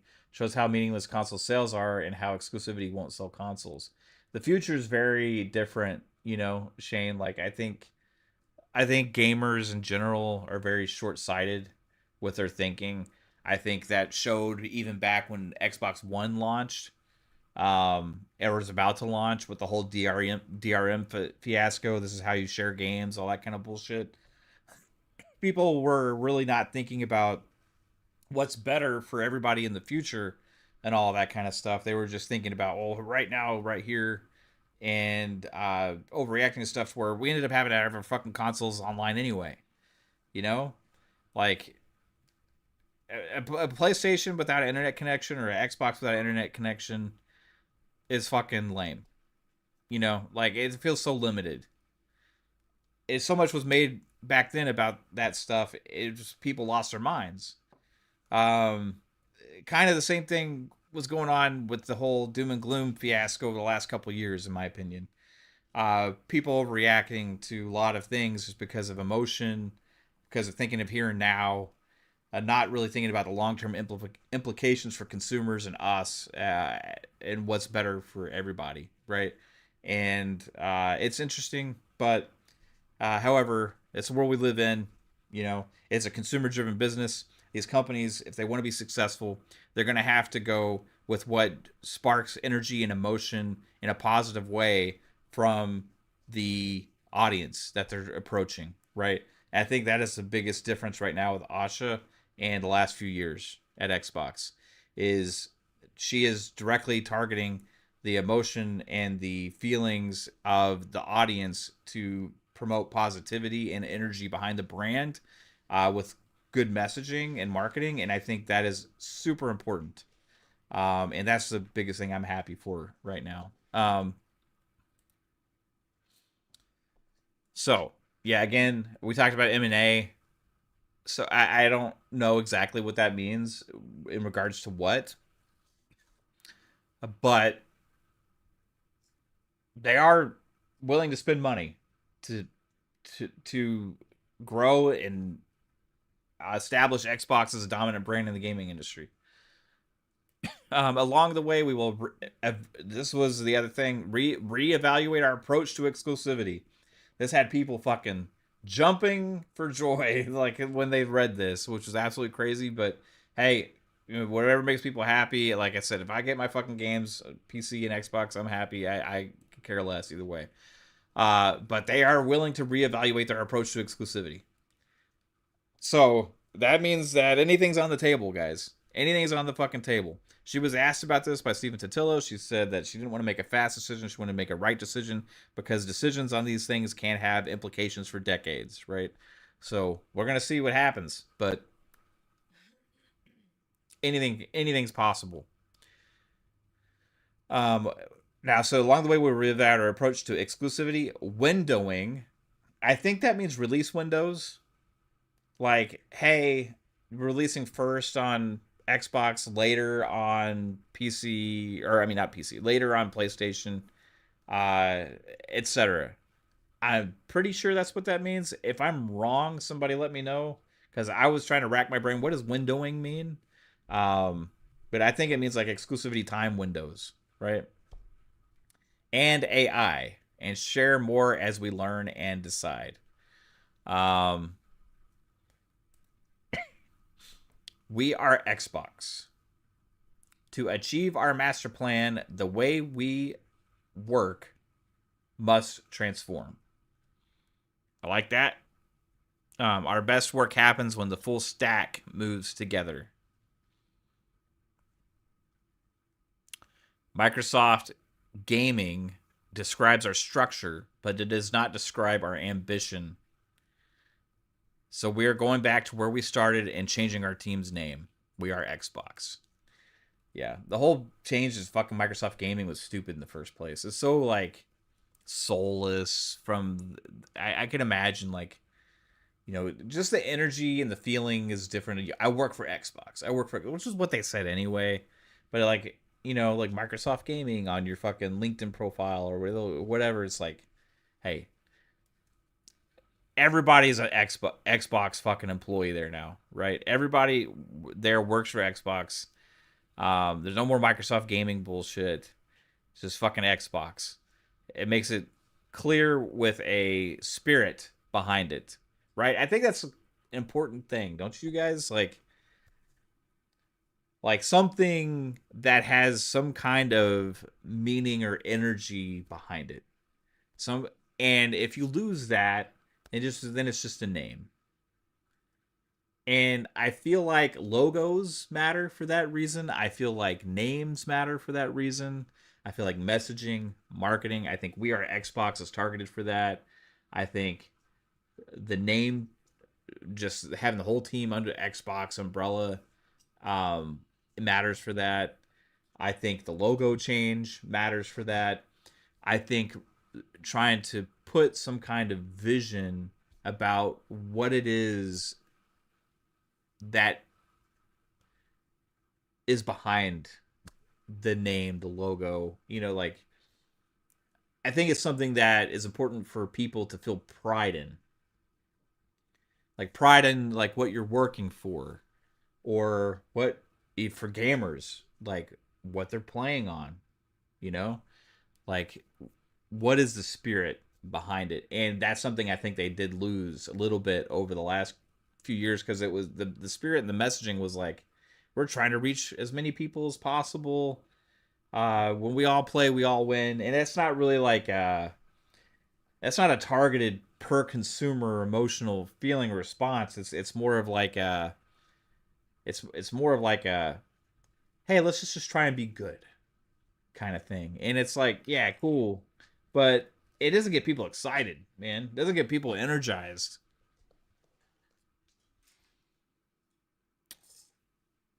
So uh, so what our full stack moves together. So like, this is Xbox, right? We are Xbox. We are a high agency culture. Now this is what she's describing, right? This is the meaning. This is what I'm talking about. The definition. Like what is it to mean? Like what is that energy? We are a high agency culture where wild and wonderful ideas thrive. Our job is not to smooth over our differences, but to connect everyone into something greater than any one studio or product. We have to be honest about where we are. We're a challenger. And meeting this moment will require pace, energy, and a level of self critique that should feel uncomfortable. And at our best, and I love this part. Some of this is kind of like I have to think about, like, what is she meaning, right? At our best, we earn every player, right? It's actually earning them, not just being available to them. I think it's very, very important, distinct difference there, right? When she says earn every player, you can't just be available to a player and expect them to use your service. You have to actually earn that customer, right? Protect our art. So I think protect the culture and what gaming is in general, right? Game preservation, all that kind of stuff. AI, using it in the proper ways. I think that covers many things. How they function as studios. Stay rebellious. Number 3. I think that is a big key to the energy that she's trying to bring, and a big meaning behind the logo change as well. Progress over perfection. I love this, and I'm going to give you an example of why on this number 4. Progress over perfection. Let's get the fucking content out. Like when they were doing like, okay, Halo Infinite launched. Halo Infinite was fucking great at launch. It had so much energy. Everybody's loving it, right? Then you have like this 12 months of like barely any content updates and stuff, And you find out behind the scenes when like people are asking questions about why is it taking so long to get some of this content out. It's some of the answers that you're getting from the 343 employees at the time. What now Halo Studios, but they were at the time they were 343. Was like, well, it's not that simple to get a map out. First, we have to create the map, then it has to go to testing. Then after that testing, it has to go to another round of testing after we make changes. And then after those changes, it has to go to another round of testing. And then we look at, is it actually valid as a releasable map for the content that we're trying to provide? Or how does it work? Like, then we send it to focus groups to get their fucking opinion on it. Then we send it to the, like, Jesus Christ almighty, just fucking have somebody make a map. Like, holy shit. Jesus Christ. You got people there that know how to fucking make maps. Just let the guy that's good at making maps make a fucking map. You know what I mean? Like, hey, You got a team of, hey, you guys make this map. Hey, you guys make this map. If people don't love it, who cares? We're gonna have a fucking another one. Hey, we're gonna have another one. Then we got another one. Guess what? In the history of gaming and shooters and all these games before, you have bad maps, you have good maps, you have things that people don't like, you have things that people do like. But especially when it comes to content and shit like that, you can't be fucking perfect. You got to get the fucking content out. Like you can't over analyze every fucking thing you do with checks and balances and research and focus groups and testing and community involvement and all this shit. Just fucking make the games, have the fucking people that make the games make the fucking games, and have the people that make the content make the content. Let us decide if we like it with our dollars, and then you can fucking have another one. You have another one. Can you imagine how much fucking waste it is to have all those processes go behind, and it slows down fucking everything? Like, come on. And Xbox isn't the only ones guilty of this. A lot of publishers act this way with their big games and stuff, like Ubisoft as well. Like, look at X Defiant. That game was fucking in development for years and changed numerous different times behind the scenes because the community was behind the development of that game. Always involved. It ended up sucking anyway. It ended up dying, right? Because it never should have been made in the first place. It was a bad idea. However, just be fluid, man. Like, you see these small teams, you see like people like the Crimson Desert team, like somebody had said that it has difficulty settings. They release the game. Oh, hey, they want this. Okay, let's fucking put this in the game. Hey, they want this. So let's put this in the game.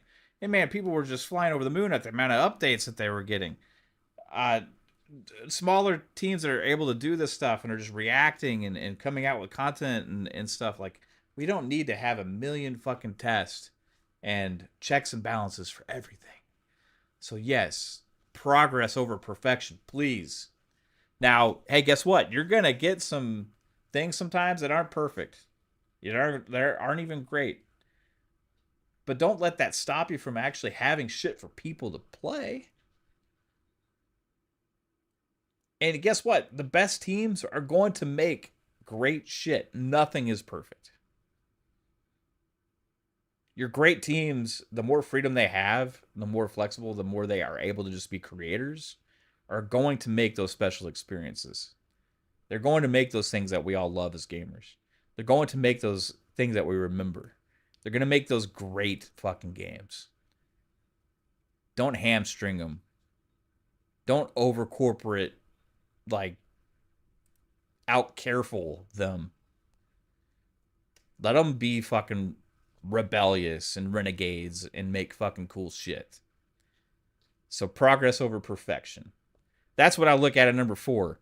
I hope she sees my definition of it and fucking actually makes that go into action. I understand there has to be some things, but let's try to minimize that as much as possible. Signal over ceremony. I have no fucking clue what that means. I'll be honest. Anybody knows what signal over ceremony means? Somebody explain it in the chat, please.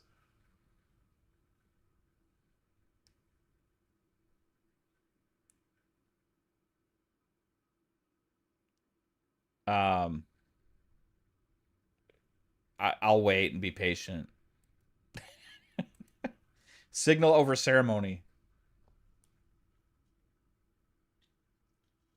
I don't know if I'm too stupid to know what this means.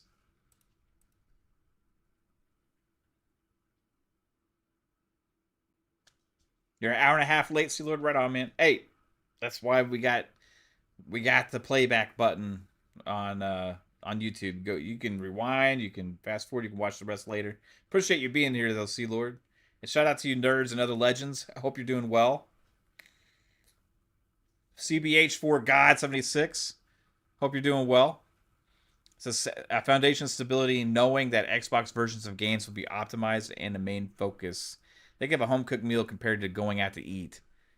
Yeah, I like that. Although I would say my wife's cooking is perfect. So. No, I mean, I like my shit food too, though. I do like Taco Bell. I like Whataburger. I like fucking McDonald's. I like name a fast food place. Okay, I like it. I'm just gonna be fucking honest with you. Have you seen me? I like fast food. I'm a piece of shit. What am I gonna do about it? And it's never fucking perfect. I'll tell you that. It's never fucking perfect. But it's fucking good. I can't get enough of it. Name a random fast food place. I fucking love it. There's something there I like. I guarantee you. Um, that means just announce things? Just get the message across instead of some elaborate thing at a show? Okay. I get that. What's up, Dave? Hope you're doing well, bro. I get that. Like, hey, this is happening. We don't need to make a big spectacle out of every fucking announcement. Right? We're trying to just tell people what we're going to do and we're going to do it. Messaging. I like that.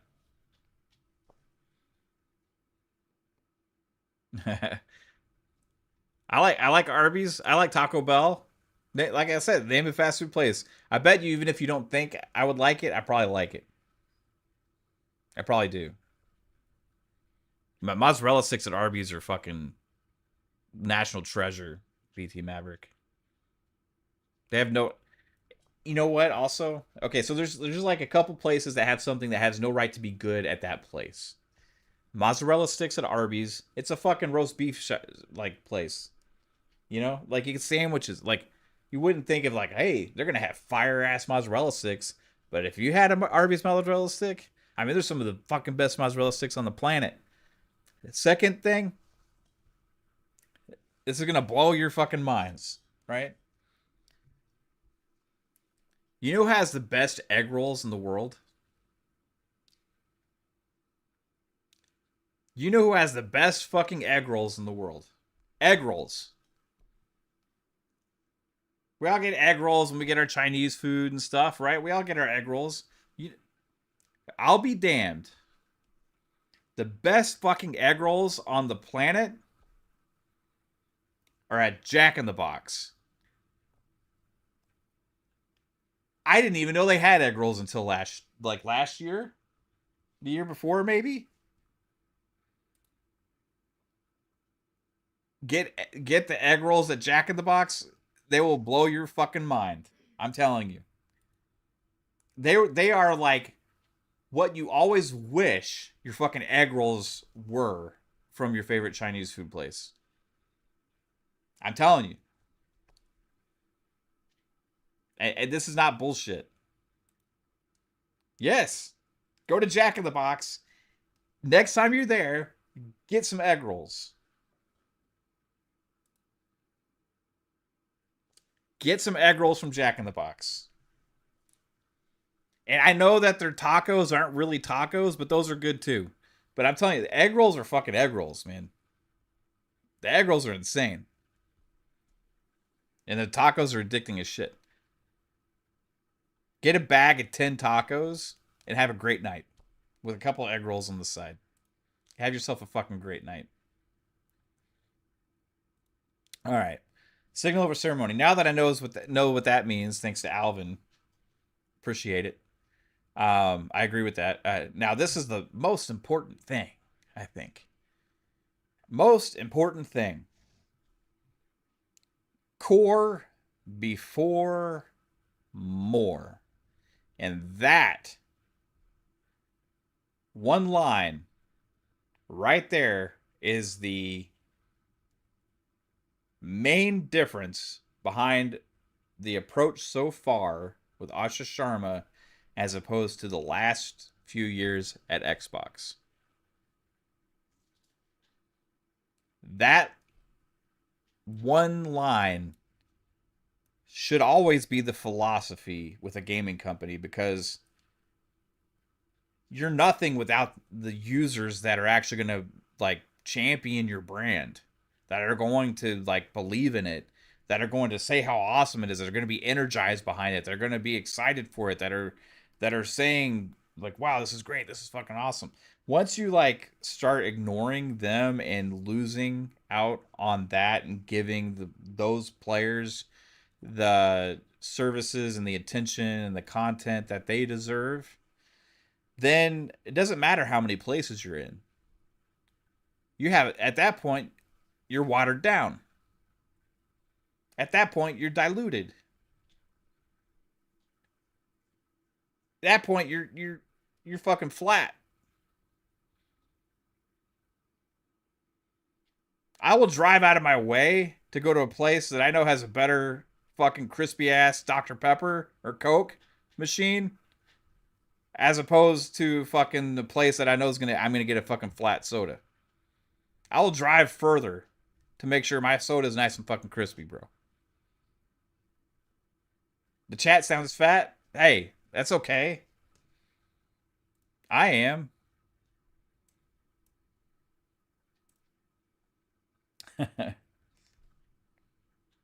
You're actually a tall, lanky dude, Sea Lord. Well, I'm fucking jealous of your metabolism, man. I love fast food. Can't help it. It is what it is. Sea Lord said, I went to Austin, Texas a few years ago for a relative wedding, and I went on a fast food adventure. Americans, you know your fast food. Absolutely. We got our options, bro. We got our options. I mark the civilized world by when I get within range of a Brahms. I love their ice cream. It sucks not having it here in Austin. The nearest one is in Hillsborough. I got one about 10 minutes away from me. A nice Brahms there. Actually, I got two within 15, 20 minutes. What's up, Genesis fan? How's it going?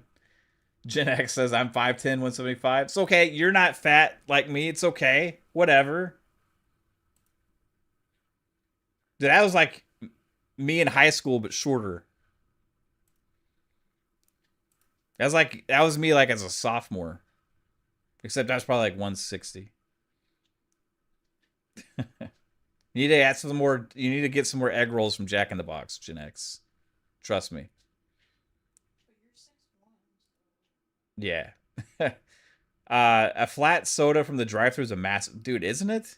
Fuck, you don't want diluted shit. You don't want watered down shit. Yeah, you may have it. It may be available for everybody, but unless it's like great, unless people are saying how awesome it is, you're not going to get that word of mouth. You're not going to be like, hey, go to this place because it's fucking got the best, you know? Like, you can be as many places as you want, but unless your core people that go there the most are preaching how awesome it is, then you won't become that sensation. You won't become the Popeyes chicken sandwich.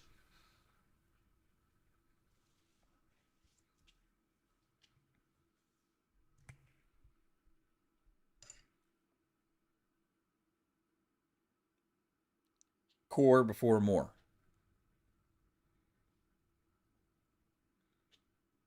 All right, next. Speed is learning. Work fast, basically, and you'll figure it out. I think is what that means. Like, hey, we're gonna make mistakes, but we can't be like slow, trying to be perfect and shit. Like, it's better to be fast and learn that way. I think that's what that means. Makers over managers. Another very important one. Again, this goes into my thing when I was talking about the whole progress over perfection. Let's not overmanage everything. Let's not fucking have people that don't fucking know games dictating what games people make. Let's not let all that shit happen. Hey, let the game makers, let the people that make the shit make the shit. You know? Let's let the cooks cook. We don't want the McDonald's CEO judging our fucking burgers. We want the fucking chef judging the burgers. That dude can't even fucking bite a burger. That piece of shit.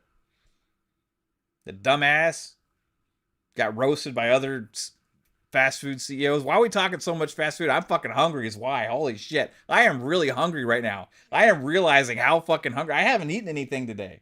I am so fucking hungry. That's why food keeps coming out of my mouth. It needs to go in it. And I guarantee you we're getting some fucking fast food as soon as I get off of this. I guarantee you. I don't know what it's going to be. I'm open to suggestions. Open to some suggestions. Wingstop cases. Okay, I'll do that.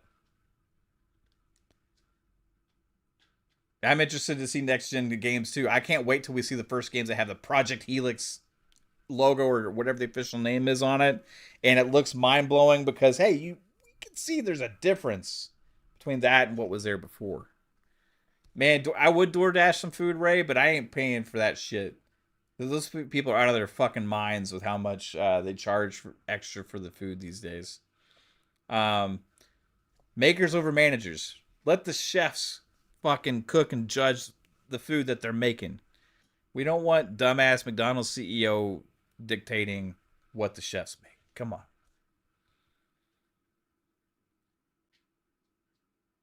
I don't know, Sea Lord. Is that any good? Fuck. I want that now. Clarity is kindness. I think being honest and clear is the right path instead of just like making up bullshit.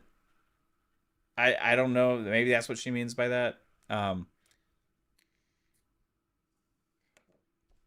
Over the last 5 years, Xbox and the industry have been through an unimaginable amount of change, and this team has continued to deliver through it for our community. Thank you for staying focused on what matters. 62 days in, we're proud of how we've honored our commitments of great games, Return of Xbox, and Future of Play. We're here to do the most creative and courageous work of our lives, and that's what we'll do together.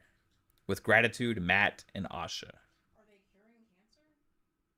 Might as well be. Because they're like They might as well be. such a crazy statement about video games. Well, I mean, this is their life's work, though. Yeah. This is what they do. If they were doctors, then that would be a statement, you know.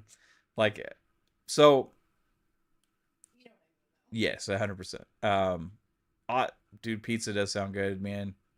I was gonna get pizza yesterday, didn't end up getting it. And instead, I got a Popeyes chicken sandwich, which I already which I already mentioned, which I hadn't had one of those in a fucking long ass time. Have you ever had Sonic's onion rings? They suck.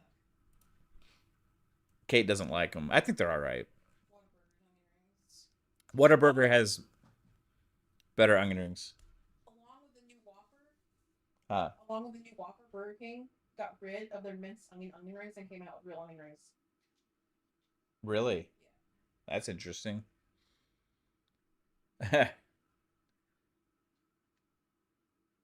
What team did Ken Bardu get drafted in? Oh fuck, I forgot, bro, because that was like Madden 25. I think the Cardinals? Or no, maybe I forced him to the Cowboys. I think I forced him to the Cowboys because I was mad at Dak at the time. Pretty sure. Yeah, because like Dak had come off that like not as great season the year before. Dak actually played pretty damn good last year, even though we sucked as a team. Our offense was great. Dak was really good. Made some of the best throws I've ever seen him make. But our defense was just fucking horrible last year. But hey, we got two fucking great defensive players in the first round in the draft. I think things are looking up. New defensive coordinator. Oh, the actual NFL draft. I don't know, man. It'd be interesting if he could actually get drafted. I could actually see a fucking Ken Bardu. Let's see. Yeah, that was the mission statement, guys. I mean, after that, Asha had went on to do an interview with Steven Totillo. It kind of rehashed some of the stuff. It's very corporate again with the answers. I think there was like level of clarification on some things, but overall, I don't think we're really learning a whole lot from that. But she did go into the aspect of exclusivity there, that they were going to not make a fast decision, make the right decision, and that they're going to be looking at several different metrics to be able to come to those decisions. Right? Being a Cowboys fan is a roller coaster, bro. Absolutely. But it's exciting. It's always exciting. I'll give them that. Yeah, at least I was alive in the '90s. I grew up watching the triplets, bro. I actually remember vaguely Tom Landry on the sideline. Then I was there for the whole Jimmy Johnson era. Um, that's when I became a real big Cowboys fan. In the early '90s. I went to the one of the Super Bowl parades when I was a kid. There was a fucking riot that broke out. Bottles were breaking, being thrown everywhere in the streets. It was nuts. It was chaos. I was like 12, 10, 11, 12, something like that. Um, yeah, dude. Like, amazing fucking times back then with the Cowboys. About a lot of fun times since then. No Super Bowl, but a lot of fun being a Cowboys fan still. I wanted to go to Whataburger when I was in Austin, Maverick said, but we had so much barbecue from Franklin's and Terry Black's, I couldn't even look at anything else. Yeah, dude, that's one thing you get. I mean, you get barbecue like that, and you're gonna be, feasting, bro. Nate Dogg says, "Mav, you have my respect because I said Portillo's is trash." So I have a honest, yeah, I have an update to give to you guys on Portillo's. Uh, this is so yeah, Portillo's two different times we had it. Well, we only got food from there once, and it was absolute fucking garbage. And then the second time we went after it was a late night. It was right next to this place. We just got like a cake and a shake, I think, and like they were actually ass too. I was like, oh, like how can you fucking fuck up this, right? And we were like, again, our fucking it were confirmed that Portillo's is fucking garbage. That was one in the colony. They could still Um, so it's been like I would say like I get a good like 8 7 months since then. yeah. Since we went there the last time, and we went to the drive-through, and I just sometimes you're just driving. I don't know if this happens to any of you guys, but you're just driving, and you're like, I really want a fucking hot dog. That's not what happened. Um, Sometimes I have that. I wanted to try their limited edition confetti cake. Oh, that's right, Kate. Yeah, Kate. Kate wanted to try. Okay, I take it back. I do have those moments sometimes. I'll be honest. I have those moments. I'll just be driving and I'd be like, I really want a fucking hot dog, and like nobody has hot dogs. Um, so I'll be this. Kate wanted to try the funfetti cake. They had like a limited time funfetti cake or some shit, and we were close by to a Portillo's, and we never usually are. And we're like, okay. And I was a piece of shit, and I got a fucking hot dog because I was in the drive-through, and I just wanted it because nobody has hot dogs. So I got a chili dog. Um, I gotta say, that chili dog was fuck. I don't know if I was just extra hungry or what, but that chili dog was really good. Way better than what I had 2 years ago. I don't have anything else to go by. The Italian beef sandwich might still taste like wet paper towels from a public restroom. It might. It might still have the consistency of wet brown paper towels. It might. I don't know. I can't speak on it. I can't speak on anything else other than the one hot dog I had. It was good. Yeah, Ray, how can you mess up a shake and a cake? Portillo's can. Portillo's can. If y'all want to just keep talking fast food, fuck all this Xbox stuff. We just keep talking food, bro. Like, I mean, who cares about gaming and Xbox and all these moves? I just want to fucking talk about like burgers and shakes and chicken wings and fried chicken and hot dogs and steak and well, steak isn't fast food, but tacos. The chicken tenders and Italian beef are good from Portillo's, but there's better spots in Chicago. I would imagine there's better spots. Yeah, because when I got the Italian beef sandwich, it literally had the consistency of fucking soggy brown paper towels. And I've never eaten a soggy brown paper towel, but I would imagine that's what it's like. It had no flavor. It was just fucking paper, brown paper, wads of it in my fucking mouth. To be fair, we got it with nothing Yeah, I got it plain.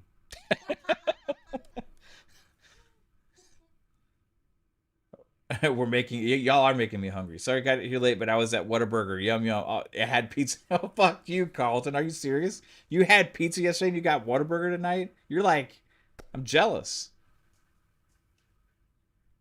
If Xbox was a fast food place, which would they be?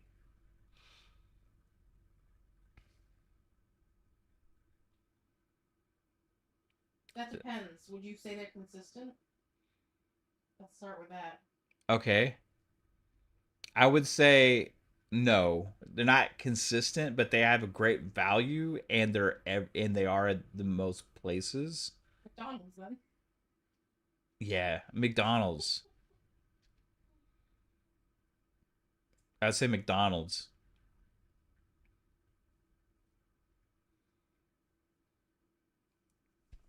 But if they can't get the consistency up and it got,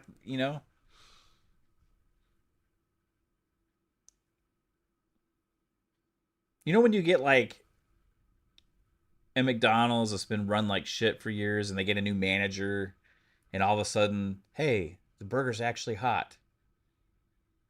The fries are actually hot and fresh. And it's like, man, this is what McDonald's is actually supposed to fucking taste like. You can have a big disparity between a good McDonald's and bad McDonald's.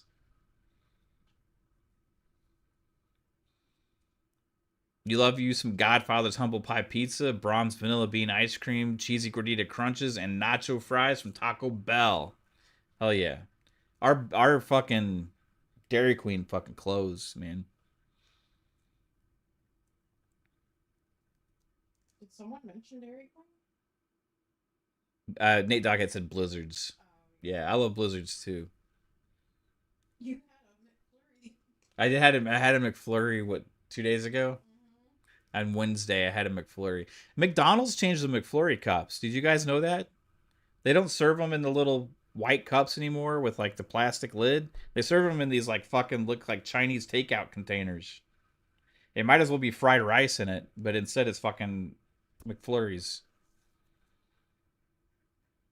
I would rather have a Sonic Blast or Brahms as your number one. Sonic Blast are fucking on point, bro. Yeah, Brahms is. They call it. Does Brahms call it a concrete, right? Guys that don't have Brahms, I feel sorry for you. And the weird thing is, like, even growing up and living around Brahms my entire life, it's not something you just think about all the time. It's not something that's just like one of your go tos, but it's just like randomly once a month or every couple months you're like, I'm gonna go to Brahms, and then it fucking hits every single time, bro.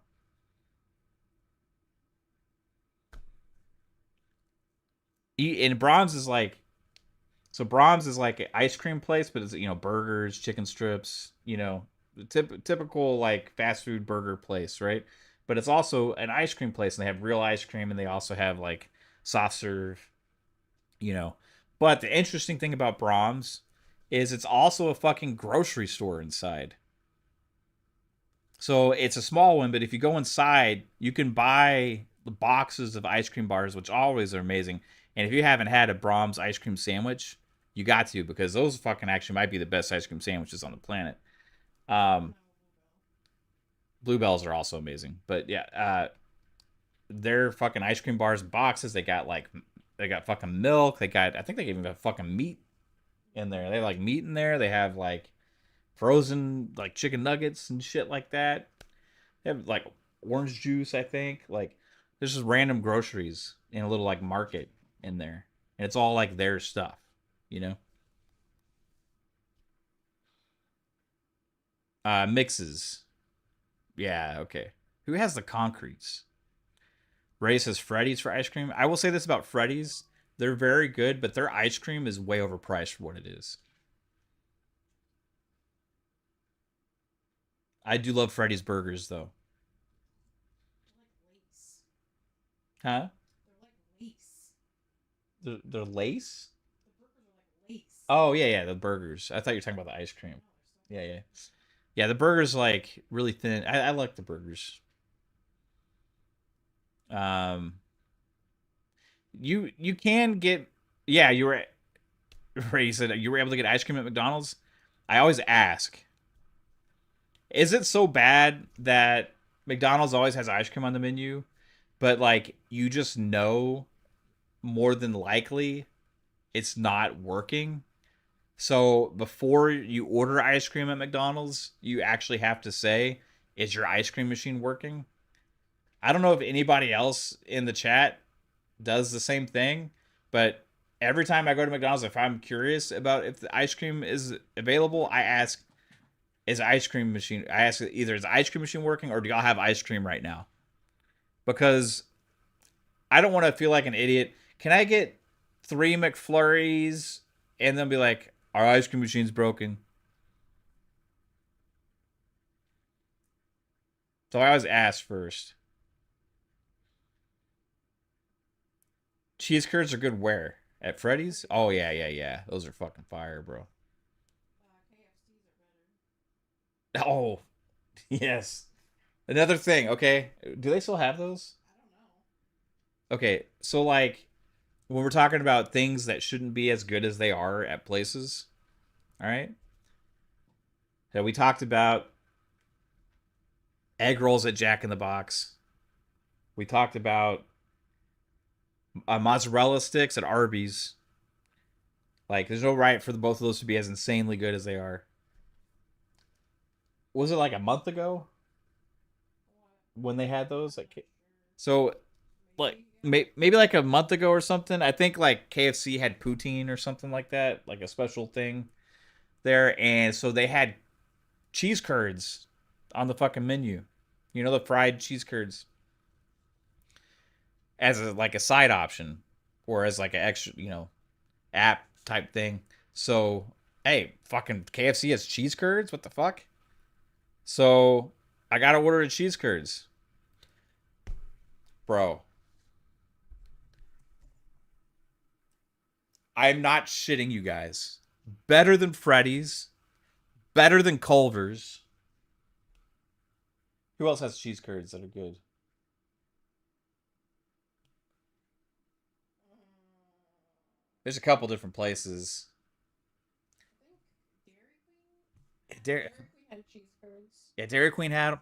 If you can think of it, if they got cheese curds, better than. I shit you not. Best fucking cheese curds I've ever had in my life. Every single one of us agreed. Maybe it's a special batch. Maybe this batch was just cooked fucking to perfection. Better than Freddy's, better than Culver's, better than anybody. Like, insane. Better than your mom's. Better than your mama's.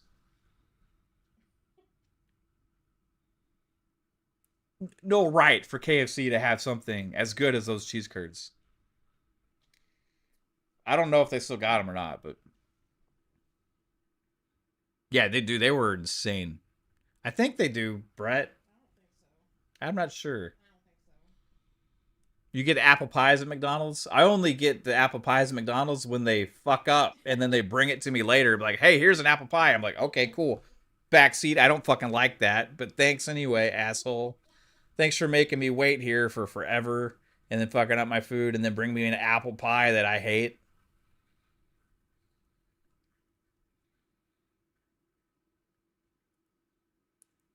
Give me a cookie.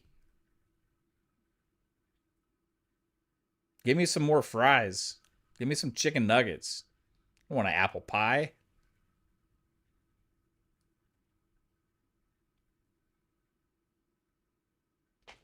Razor Ultra said the ice cream machine ain't broken. It just takes like 6 hours to run the cleaning cycles and they don't want to do it.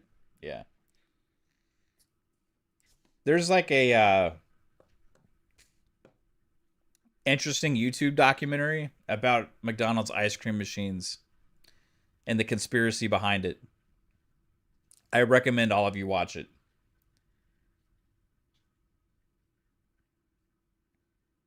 still just giving away your fatness that you watched that. I did watch it. Anyway, what's up, Cybergunner? Hope you're doing well, bro. Yeah, guys. I mean, fuck.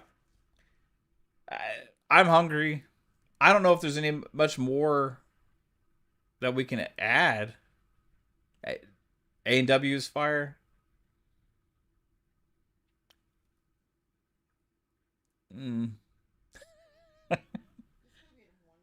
Yeah, I had a bad experience there, but like, I'm sure it's good. We only had one in Frisco, and it had closed, or was it Plano? I can't remember, and it had closed down. It was like an A&W / Pizza Hut. Yeah, it was like an A&W / something. Sprecher's used to have a restaurant that was delicious. Fuck Sprecher's. What's Sprecher's? Is that the sporting goods store? Shields? No, Shields. No, okay. You know who actually had a restaurant inside that was actually pretty damn good? Was Fry's Electronics in Plano. It was a little cafe, but they actually had good coffee and sandwiches. It wasn't bad. All right, guys. Yeah, later, Dave. See you Sunday, bro. I'll be on Dave's show on Sunday, everybody, if you want to check that out. But yeah, lots of energy. Game Pass changing. Call of Duty off of it. Crazy. We talked about that. We talked about a lot of stuff. We talked about the... Oh, I remember one thing. Hold on, guys.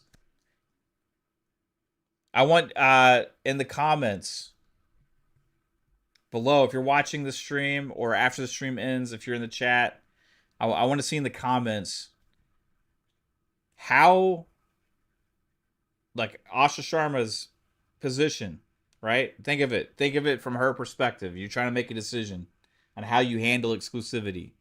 I think anything's on the table right now. How do you handle that? What do you do? Which games do you make the decision to make fully exclusive to Xbox PC? Which games do you do windows on? Like timed windows? Which games do you not release on other platforms at all? Like, I'm curious to see people's thoughts on that. So leave in the comments below. And because I want to refer to it. I want to go look back on that shit. But hey, you missed the actual video game part of the show. Hey, we had quite a bit of it earlier, bro. Go check it out, Sea Lord. You guys rock. I will be playing Kiln on stream probably tomorrow, I think. So if you want to check that out. And I hope you all have a good one. Sorry I didn't have a show yesterday, but we'll be back on Thursday for FSP. Thanks, guys. Thanks, everybody, for being here and chilling with me and making me hungry. Peace.